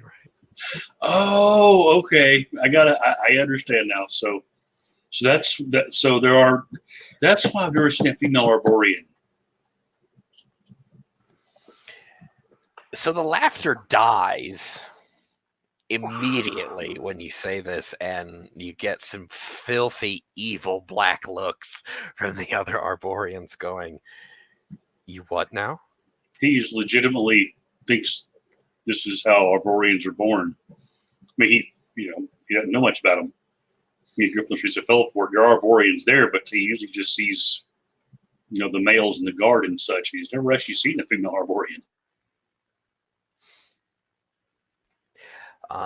Balin kind of catches Aethelridge's eyes with this look that only Fae can have amongst each other. This is that telepathic conversation of this fucking guy. And Balin continues. No, my young man, before you get yourself in more trouble, he pinches the bridge of his nose. There are plenty of Arborian women. Oh, But there are things in this world called dryads, and they are of the fairies, and they are able to bless things with their. He kind of talks with his hands, kind of trying to search for a word. With their fertility. Oh, okay. So, okay. Before you get yourself in more trouble, get your ass back up there. Yes, sir. He scrambles up the rigging, probably to a few snickers and jeers from below. Oh yeah, you're there. The rest of the crew is very much throwing you under the bus. You've kind of become the cabin boy.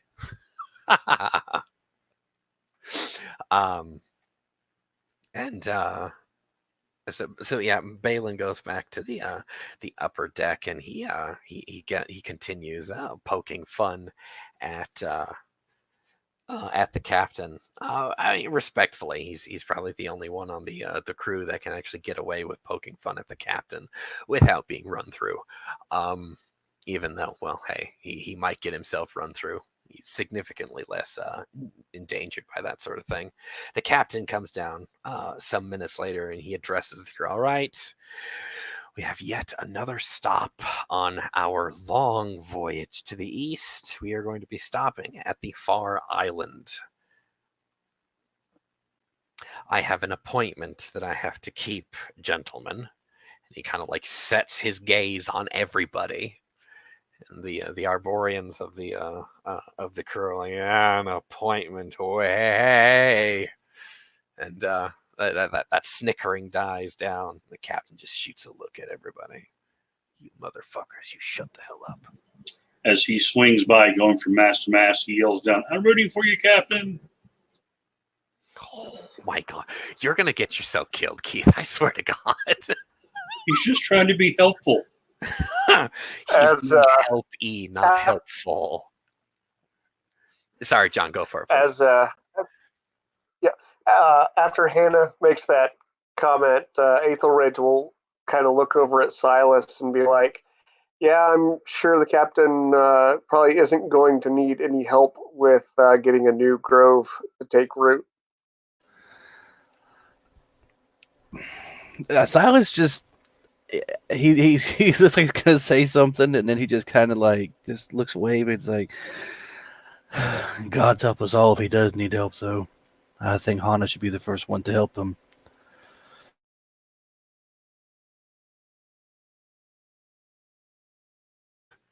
Nice. Yeah, Aethelred is just going to smirk and not say anything to that. Probably best. Like the captain is already catching flack from everybody today, but he continues his stern glowering at everybody, and goes back up to his perch on the upper deck back by the rudder. He's got a table and a chair back there, and Zakiti finds out about this, and she just kind of looks over at the captain with this like or that one of her beautiful eyebrows cocked at him, like, what? Why do we need to go see a dryad? She says in perfect Feywise. She accent and everything perfect. And Balin says, well, how would you describe There it? needs to be a blessing of wood, my lady. And Balin just points down to the oar section. Just that. And she goes, we don't have dryads where I'm from. I wonder what they're like. And she sits back down at her desk and goes back to her materials. With that here, we're going to take a 10-minute break here. Get yourselves a bio, and we'll be right back, everybody. All right, see you in a minute.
All right, I'm back.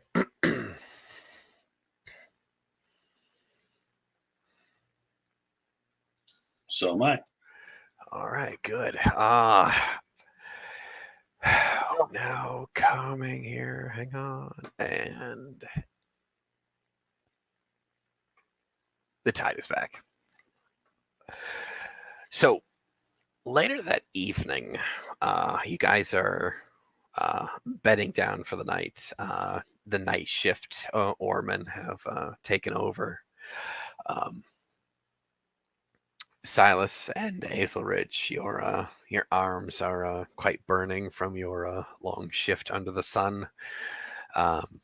There are a handful of dusk fairfolk that were picked up in the port over the past day and a half, and they've signed on as passengers as well as oarmen to work during the night, as dusk fairfolk are nocturnal fae. What are you about in your small cabin, the three of you, as you begin to retire?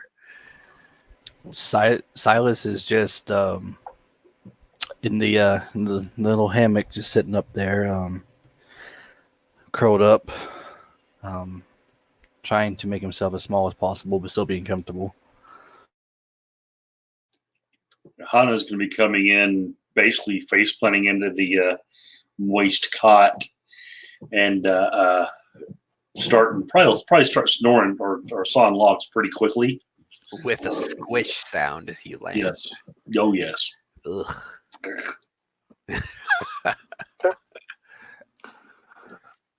Aethelridge is going to take out that pheasant that he snuck into his leather bags and split it and offer half to Silas. Silas will he won't even look. He'll just reach down from the hammock and grab it very greedily and start eating it right there, because it is not pickles or eggs, and he is very grateful.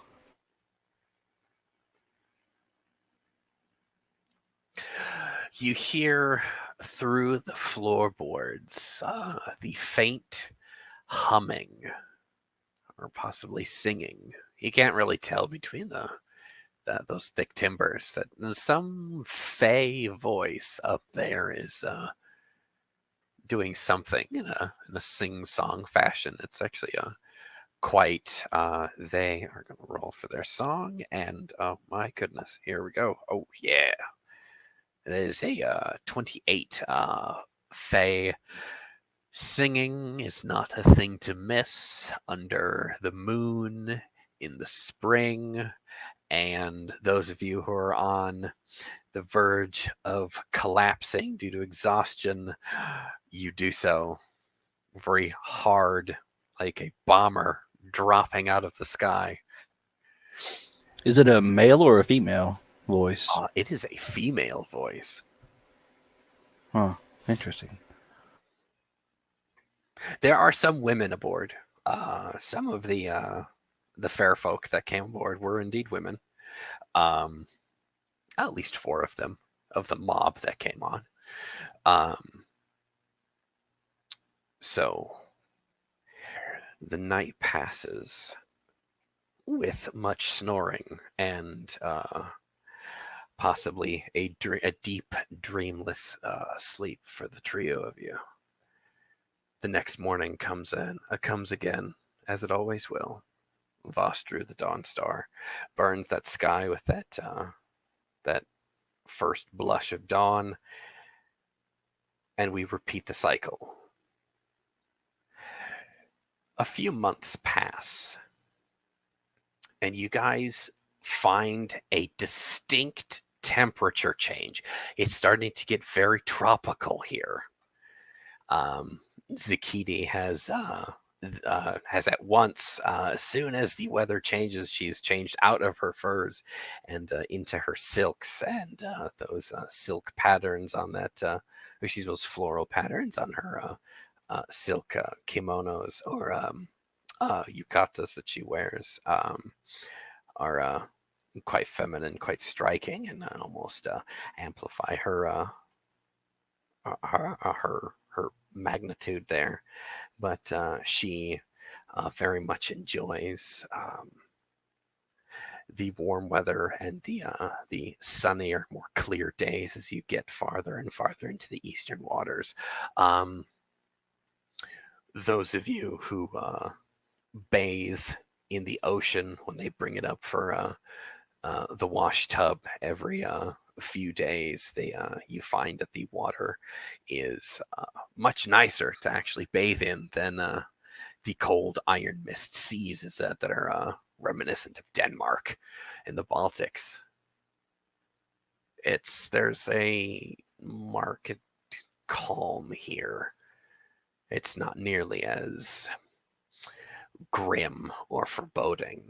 The farther and farther you get from home, the more light, the more life there is in the farther you get from Felport. It's almost a climate-like change.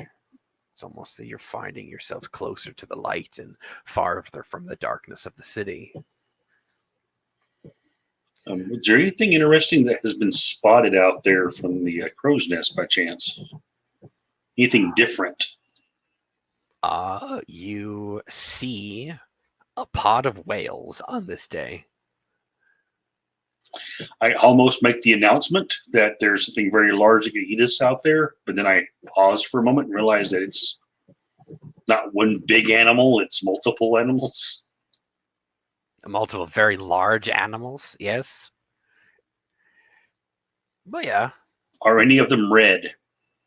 Oh no. Okay. No. If there would be a pod of dolphins, red titans do not swim in pods. They're Okay. very solitary creatures. Yeah. I'll still make sure it's called out that pod of whales off the whichever side of beam of where we're at. There is an island that you're slowly coming up on. You give the signal for land ho. And of course, the captain comes to the front of the ship and he gives a sigh. He goes back to the salt mines. Those of you of the party who are within earshot may or may not know exactly what the captain means by this, but there's an island some distance from the Ebonmyst, just on the edge of the cold water where it meets the warmth. And Balin takes the rudder, and he steers you guys closer and closer to this lone semi-tropical island. It looks like a absolutely gorgeous paradise in the middle of a deep, wide blue sea. As you guys know, Arklenar is a flat world, and as we know here on Earth, if you actually look out over a great distance, the land masses and trees, that sort of thing, kind of fades away into this like gray haze. Almost to where you probably get the curvature of the Earth.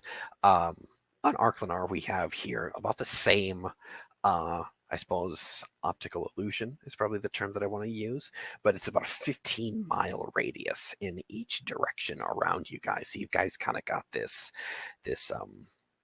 fog of war, I want to say, effect, where you're kind of like moving through it. You come up to this island. You actually don't dock at this place. There is one boat that is lowered, and the captain takes a few sailors with him, and he asks for any volunteers who actually want to stretch their legs, because this is his appointment that he spoke of previously. Silas volunteer. He will do anything to get off the ship right at this point. I'll volunteer because Hana's getting his feet on land would be a good thing. Not on rope. Yep. Good. The party leaves. I wanted you to leave anyway. Good, goddammit. Or leave the ship. Well, now I don't want to. Okay, now I'm just going to stay on the ship. Okay, God. That would be you not playing your character, man. Come on now. You know the rules. Play your character. I'm sorry, Grant. The beach. It's a white sand beach, almost like you're stepping onto an island in the onto Tahiti, if you will. It's absolutely gorgeous. And the captain says, "Well, gentlemen," he kind of shoots a look that an old man who clearly feels like he is somebody in his early 20s now. He kind of has this bounce in his stride. He goes, "My lady awaits me. Gents, take a walk." He winks at the rest of you, and he just kind of walks off into the jungle. All right. I guess take a walk. Yeah, let's take a walk, dude. Let's look for anything interesting. Balin is with you, and we'll say one of the fair folk sailors that had signed on to the ship. Let me find you his name. I just wrote his name down.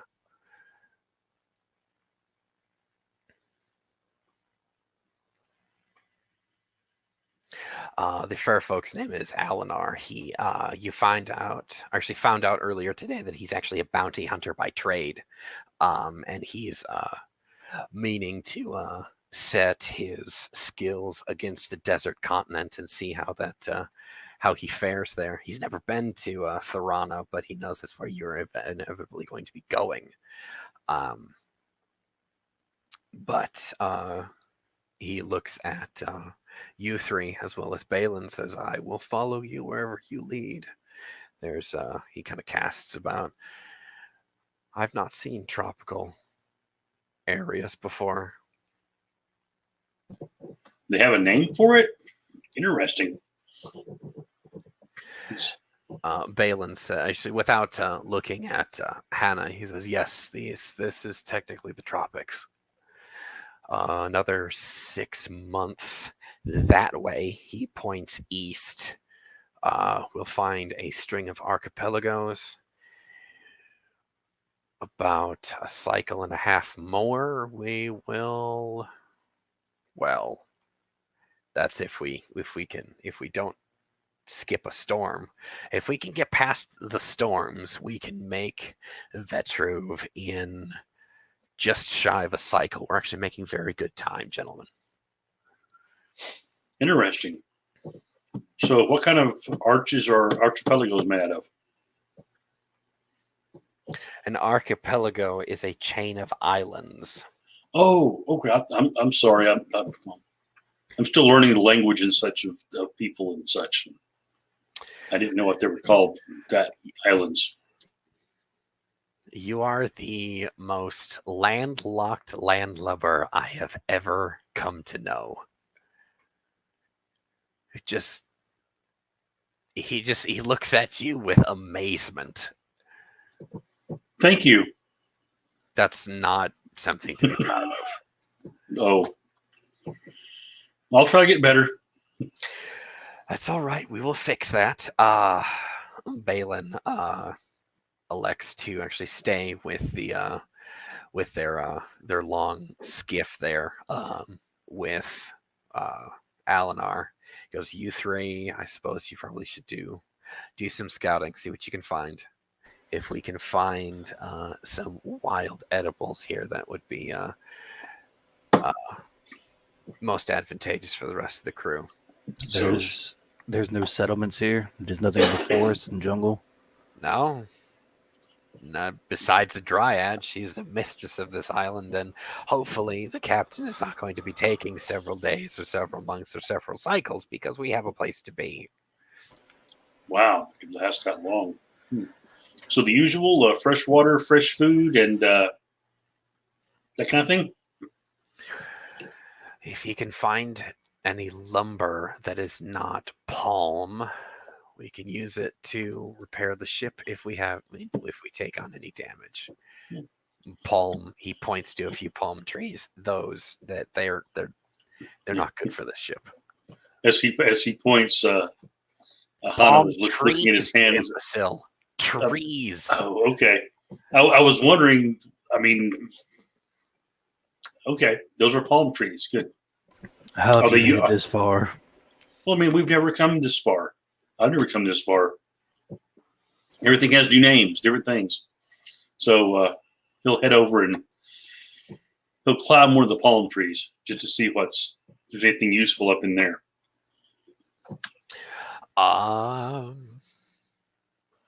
This is not a fruit-bearing tree. You don't find anything useful. You disturb a few macaws, a few tropical birds, but nothing edible, we'll say. So I yell down, found some birds. They could be edible.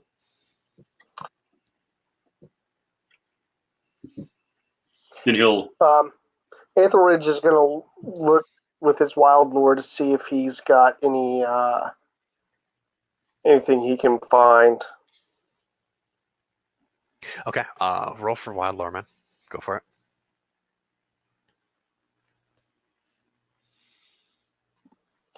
I've got an 11. An 11, you're not going to be able to find anything with that. A lot of plant species here are kind of out of your element. If you can find some reading material or research notes that would pertain to this climate, that would actually supplement your role going forward. But with that, you don't find anything that you would think would be useful.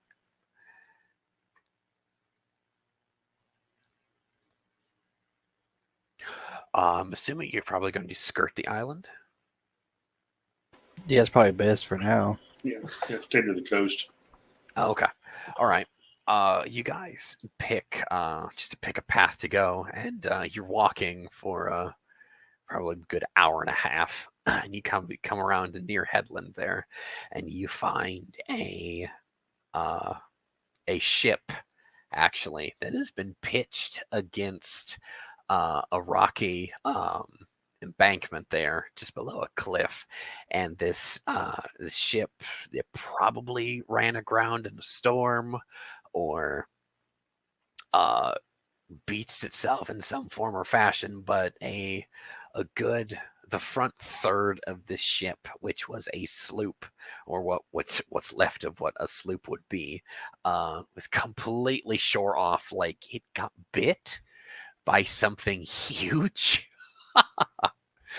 or a big blade just kind of like shore the front of the ship off, and it's half buried in the rocks, half underwater. It's half in the buried in the sand of the beach there. This thing's been here a while, and you see what's left of like the name of the ship, the title of the ship that's kind of faded away and peeled. The paint's been peeled back from being exposed to the elements. Anyone who has grades in lore or has a high cunning modifier want to make me a lore test, see if they actually can decipher this? And I have a 10. A 10. All right. Mm-hmm. Anybody else?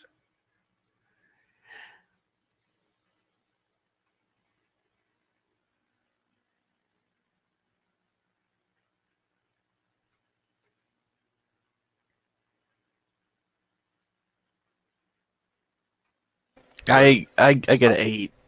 You got an 8? Okay. Does Aetheridge want to take a whack at it? A And lore I test. can get a 9, but Oh, okay. Well, it's actually in a language that you guys understand. It is the Ebon tongue and uses their alphabet. It's actually the Red Crow.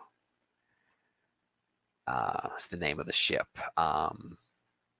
clearly this ship has probably not seen port for some time, and the what's left of the sail has kind of been torn away, kind of like this big long streamer that's kind of flapping in the wind there.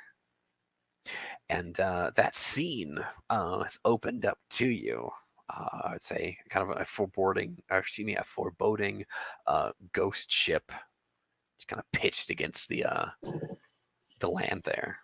Wonder if there's anything useful in that. It's been here for a while, but there could be things could be useful there. Yeah, definitely. Okay. So, Yeah, I think we should definitely go investigate. I wouldn't go in the water though. I would stick to the shore. Okay. So Hana's going to basically try to find a way down to it that doesn't require swimming. Yeah, you can walk right up to it. Okay. And he'll basically crawl up into this hulk and look around and see what he can find. Be a perception check, right? Yeah, go for it. Okay. That is going to be a 15. They don't make ships like this anymore. Clearly, this dead hulk is pretty ancient in design, maybe a few hundred cycles old, to maybe about 1,000 cycles old. And it's probably older than the city of Felport, really. Old pirate ship. You guys kind of grew up on stories of the time before the city was founded, that this whole area was a main traffic lane, trade line for pirates and marauders and all sorts of brigands. But the overseer got a group of individuals together and killed off all the pirate kings. This is probably one of those such ships that possibly escaped the overseer's clutches. But there are what looks to be old crates, partially tore open. The spoils that were in, or that were within any food stuff is going to be long since despoiled or ravaged by whatever inhabits the island. However, you don't see any bodies yet. Does the wood look rotted, or is it still in good condition? Or oh no, the wood is in varying stages of decay. Okay. Still, I look back at the other two and say, he did say look for wood. It wasn't palms. Maybe some of this could be salvageable. So he starts going through one of the crates that's off to the side and see if there's anything interesting in there. You see one of these crates is a footlocker, and it has clothing in it, but it's certainly not usable. It's either been moth-ridden or rotted after God knows how long this thing's been here.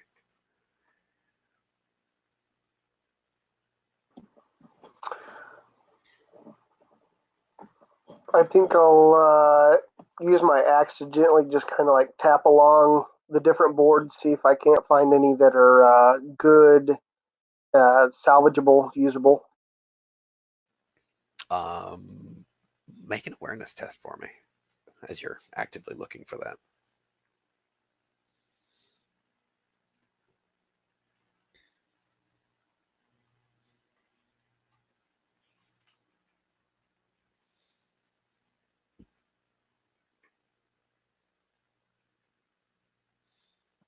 And that takes the -4 if I don't have a rank in there, right?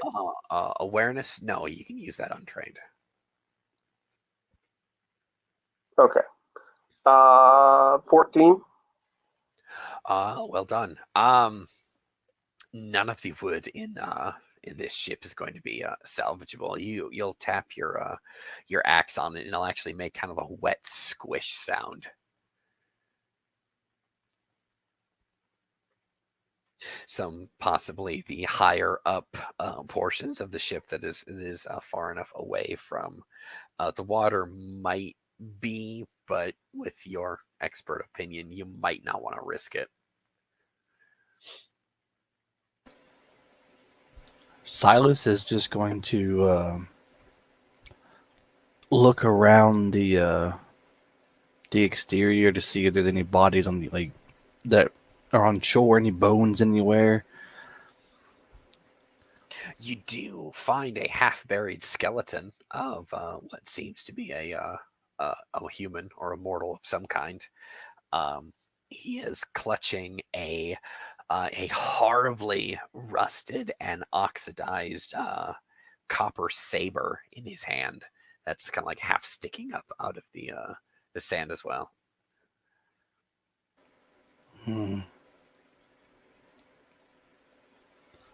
I found one of the sailors, but why would he have his sword drawn unless they were under attack by something? If their ship ran aground in a storm or was dashed upon the rocks, I doubt the crew would be in battle ready, blades in hand. Something doesn't seem right.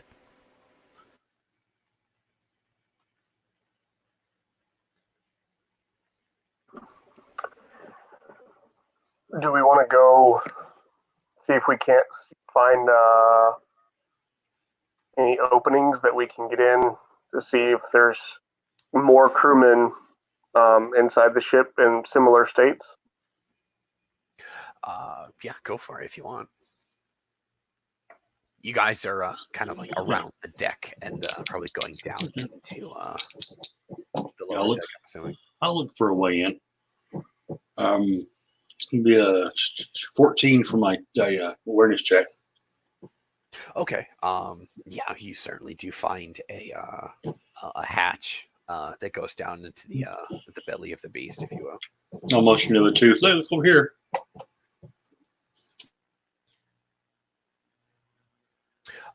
Who is the first to open said hatch? I can open it and then let somebody else go down first, see if it's safer for his bigger weight. Okay. When you open this hatch, it kind of like both sides kind of creak open. The bronze hardware holding the door together creaks horribly and has turned green with all that access to the air and the water. And you see a pile of bones. It's like there's maybe like a good 20 people down here of just bones.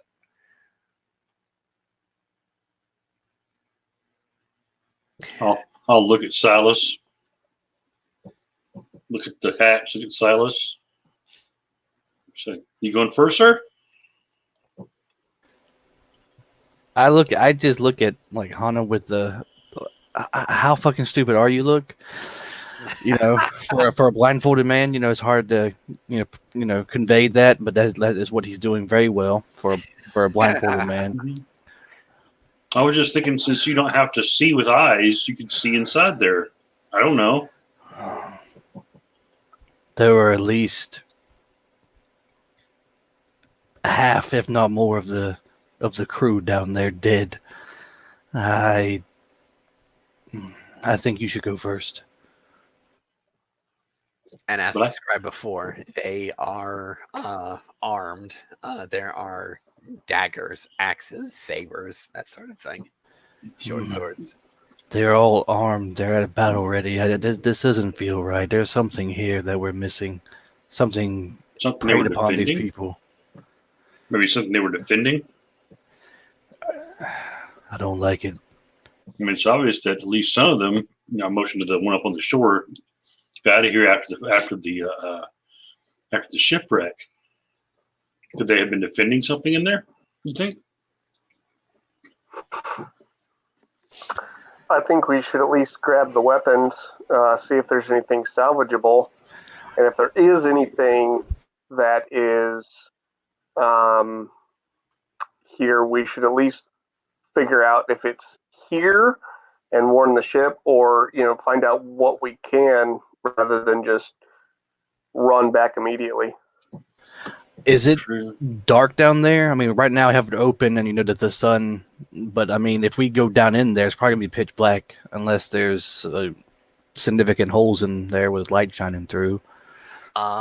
You can tell that there is light coming through from some really big opening. You can assume that it's probably the underside of the ship is also tore away, and there's a good 15 foot drop down, and then there's the bodies, and then a few feet back from that is the water. That's kind of like the tide coming up from the ship, and through the tide you can see the sunlight coming through from the back half of the ship.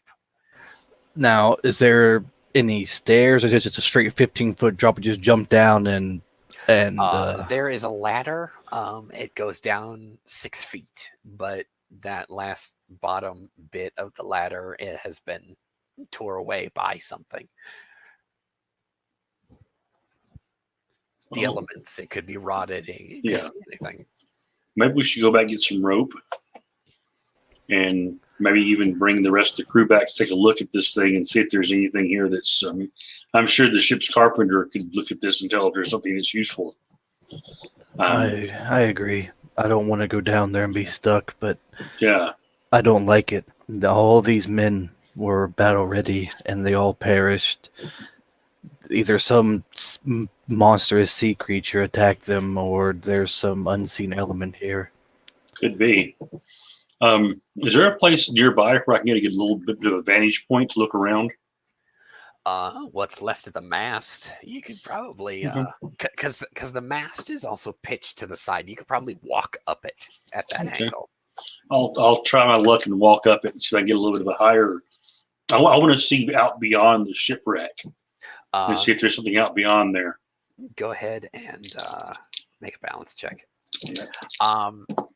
Silas, I need Silas to make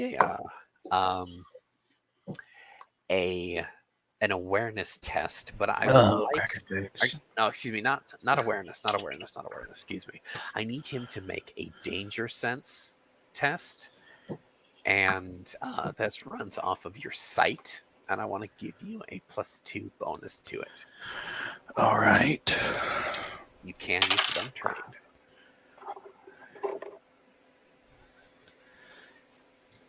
Ooh. So that is a 7 with the -4 from being untrained.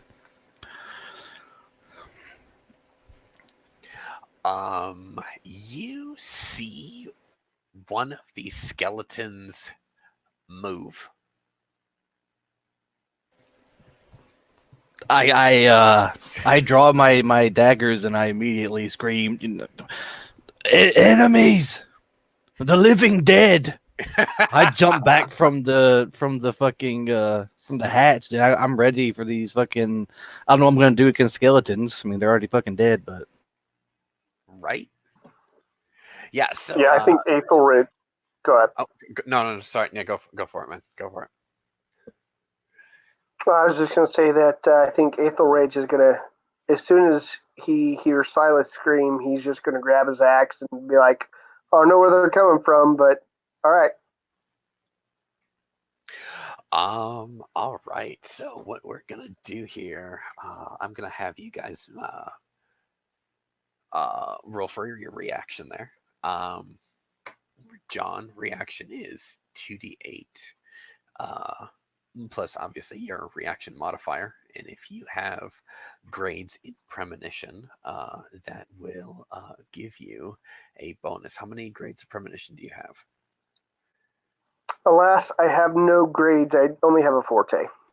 Oh, you only have a forte. Okay, so yes, it's just straight reaction then. 14. I have a 19 over here. Oh, nice. I got a 11. Oh man, come on now, Grant. We can't all be amazing Blogveer. Come on now. I got a 11. All right. I mean, come on, man. Undead pirates. I couldn't not. And the pirates are gonna go on a 22. So yeah, a couple of these. As soon as Silas jumps back and his daggers appear in his hands, the a doorway to the lower cabins kind of like gets pushed open lazily, and a few of these undead monstrosities, these barnacle and copper clad skeletons from a bygone era just kind of like shamble out armed with sabers and cutlasses made of copper, and I mean handful of them made bronze daggers. But those guys are not anywhere near you on this turn. But the ones below you, Silas, one of them is going to come have a go at you with his saber. Just as you are attempting to get out of the way with a big old 17 on his opening attack. I got a 16 on defense. Oh, he beat you by 1. Oh my gosh. Oh, I'm dead. Oh, fuck. Oh, you're not going to be dead. Come on now. Well, actually, a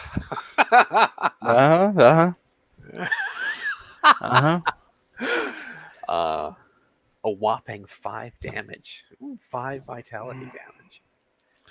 All right. That hurts a little bit. That smarts. That's smart.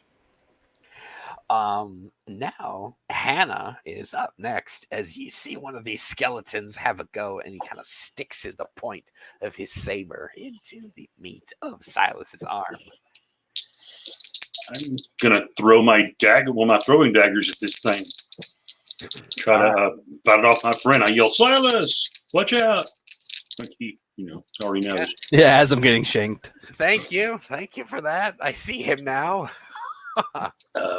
After the fact, that is probably going to miss because that is a whopping 8. Oh shit! Yeah. That dagger goes into the drink. You're not even starting in the right direction. Darn it.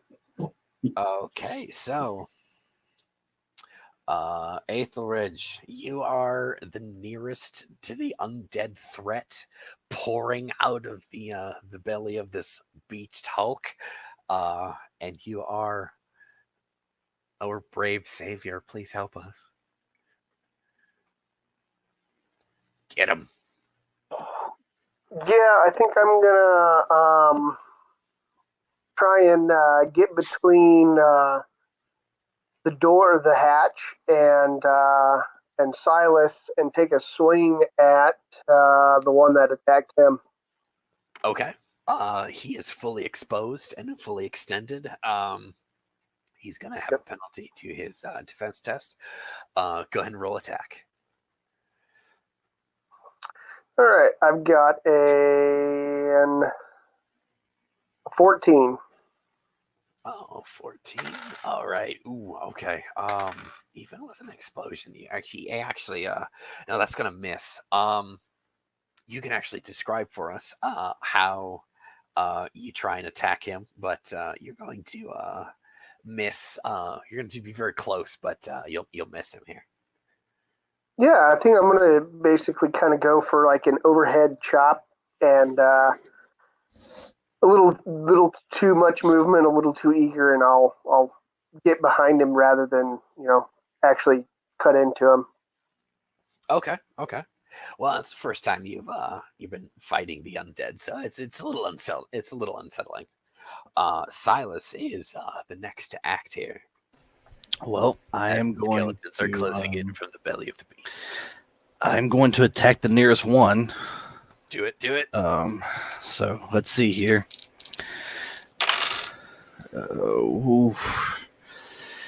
So that is 12 on the first attack. Get him.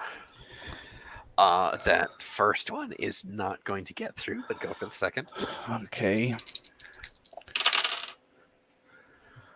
So that's a 6 on the second. Oh no. Okay. And I can attack with the offhand, right? Yes, you can. Okay, here we go. Don't have faith in this. Double eights, man. You can do this. I wish. I roll shit. Oh, damn. So- Hey, man, it's not you. It's the skeletons. They're scary. So that's an 11 on the offhand one. So I don't think I Okay. hit any of them. You actually hit the last one. Oh shit! Okay. He rolled a 9. So that is a Get him. that is a 8 on damage. 8 on damage. Nice. And you're using your katars, right? Yep. Oh, So beautiful. I am punching. I pull out my guitars and I punch at one of them, and it goes through his rib cage, and he just cackles at me basically. And as I pull it out, it doesn't even hurt him. Pull it out. I go to with like an uppercut type punch in the other one, and he just shambles back. And then the last one, I squarely hit him right in the sternum with my punching dagger, and gets about a good inch or two into the sternum. Okay. You can describe for us. Well, actually, you just did. That's actually going to blow him away, and he's going to shatter like glass. Oh shit! Attaboy. So, that is the first round here. So the next group of skeletons here, the first group is actually coming out of the hatch in your guys' immediate vicinity. The doorway that actually opened up at the back end of the ship that actually goes down to the lower cabins, there are 8 individuals shambling out of there in various stages of decay. It feels like a couple of them are actually zombies, to be perfectly honest. Most of them are not wearing armor. Some of them are not wearing or what's left of their clothes. None of them are wearing boots. There is one, however, who is brandishing a rather elaborate looking bronze saber that has a actually, to be perfectly honest, who has the highest cunning modifier? Mine's a 2. Mine's also a 2. John, how about you? If you guys, John, you're muted. Unless you're looking for your character sheet. I'm out with 1. Oh, okay. So, all right. So, Aethelridge, you won't notice this, but the other 2, you will notice that the saber is the pommel is set with a rather large ruby, and out of all of the I suppose the undead machinations here, the saber is the most finely crafted, and the hilt is shaped like a kind of like an eagle, like some sort of bird of prey. But here, what we will do is we'll call the session and have ourselves another undead hangover. You And didn't get enough of it from the last game, right? oh my god, I love it. But no, that we will call session 3 the Crippled Crow here. Session 3 of the Sands of Thorana, and we're going to have ourselves some soliloquies. John, a virgin upon the sands of Arklanar, would you please give us your soliloquy? I know you have to go soon.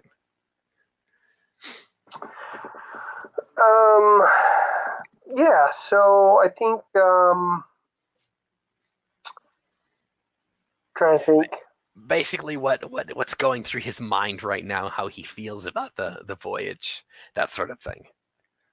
Yeah. He's pretty happy with the voyage, but right now he's trying to figure out um, kind of a way to kind of thin the number of undead that can get to him at one time. But he's also going, okay, but if I get too far ahead of everybody else, then I get easily surrounded and cut down myself, and therefore I don't do any good. So he's kind of waffling between, do I try and rush ahead of everybody and get in front of them in danger, or do I kind of meet them halfway and let them get out further, but don't get so exposed myself. And he's going, maybe we should have gone back to the ship faster, but at least we know that there's definitely something hinky going on here. So he's glad to have the information. Well done. Well done. If you gotta dip out, go for it. Grant, what is the thoughts and feelings of Silas in these harsh moments? Well, his heart is beating through his chest. Adrenaline's pumping. And he was he wasn't scared, but he was shocked and surprised. He's killed many people before, but they were living, breathing creatures. This is the first time he's seen any magical or undead. So this is it's a first for him. So that factor has gotten him his adrenaline pumping. On top of the normal adrenaline high he gets from combat, this is something else. He's fighting undead. These are the abominations, and as he struck the final blow for one, he felt that bloodlust there, like, I killed it, but he doesn't get the same satisfaction that he gets from killing his other marks. There's no blood sacrifice that could appease the goddess from these decrepit bones that just shatter into dust. So his victory is hollow. This is a fight for survival, not a fight for pleasure, and it kind of takes the fun out of it in his eyes. He's used to fighting for coin and killing for the goddess and for sport in an extent, but this is just pure survival against a unfeeling, unbleeding opponent. And in his mind, he is overjoyed at the prospect of combat after so long without it, but at the same time, it feels hollow almost. It feels like it just feels less bright. It's a dimmer sort of combat, and there will be no supplication. There will be no easing the goddess's pain, for no sacrifice can be harvested from these opponents, and she will continue to suffer, and that brings him great sorrow.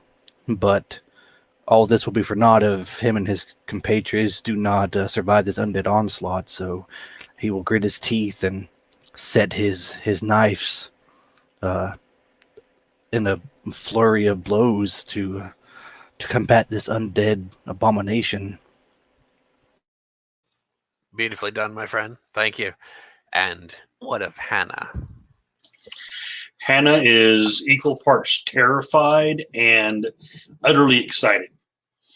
Terrified because he's never himself ever seen anything undead, and it terrifies him that these things are coming pouring out of the ship like rats that are pouring out of a sewer on a rainy day. But same time, said he wants to run. That's his main thing in his mind is get away from there, get away from there. And he's looking at his friends and them charging in and actually fighting these things closely, and it makes him terrified for them. He's never really been much of an actual fighter as in someone who would actually go up and put a knife in something else or someone else.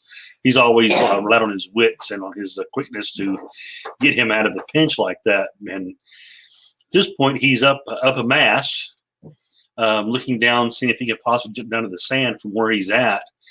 And his first thought is to yell to his friends to run and follow him and run back to the ship and get help. At the same time, he's thinking to himself, is Balin going to be really ticked off at me if I bring a bunch of undead behind me to the ship? I mean, what can I do here? And so he's a lot of, all this stuff going through his head in an instant. And his heart's beating faster than it ever has. Here he is in this strange world that he's never experienced before, so far from home. And now there's this. And the next thing that goes through his mind is he wishes that the crew had not taken all of his holy symbols that he carried around with him, because you never know who you can pray to make these evil things go away.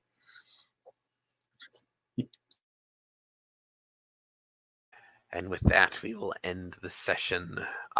Thanks for coming in, everybody. John, thank you for joining us, having another face with us, and a warrior such as yourself. This could be fantastic. Beautifully done.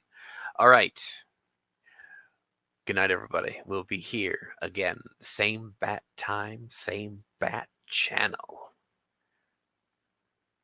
Good night, everybody.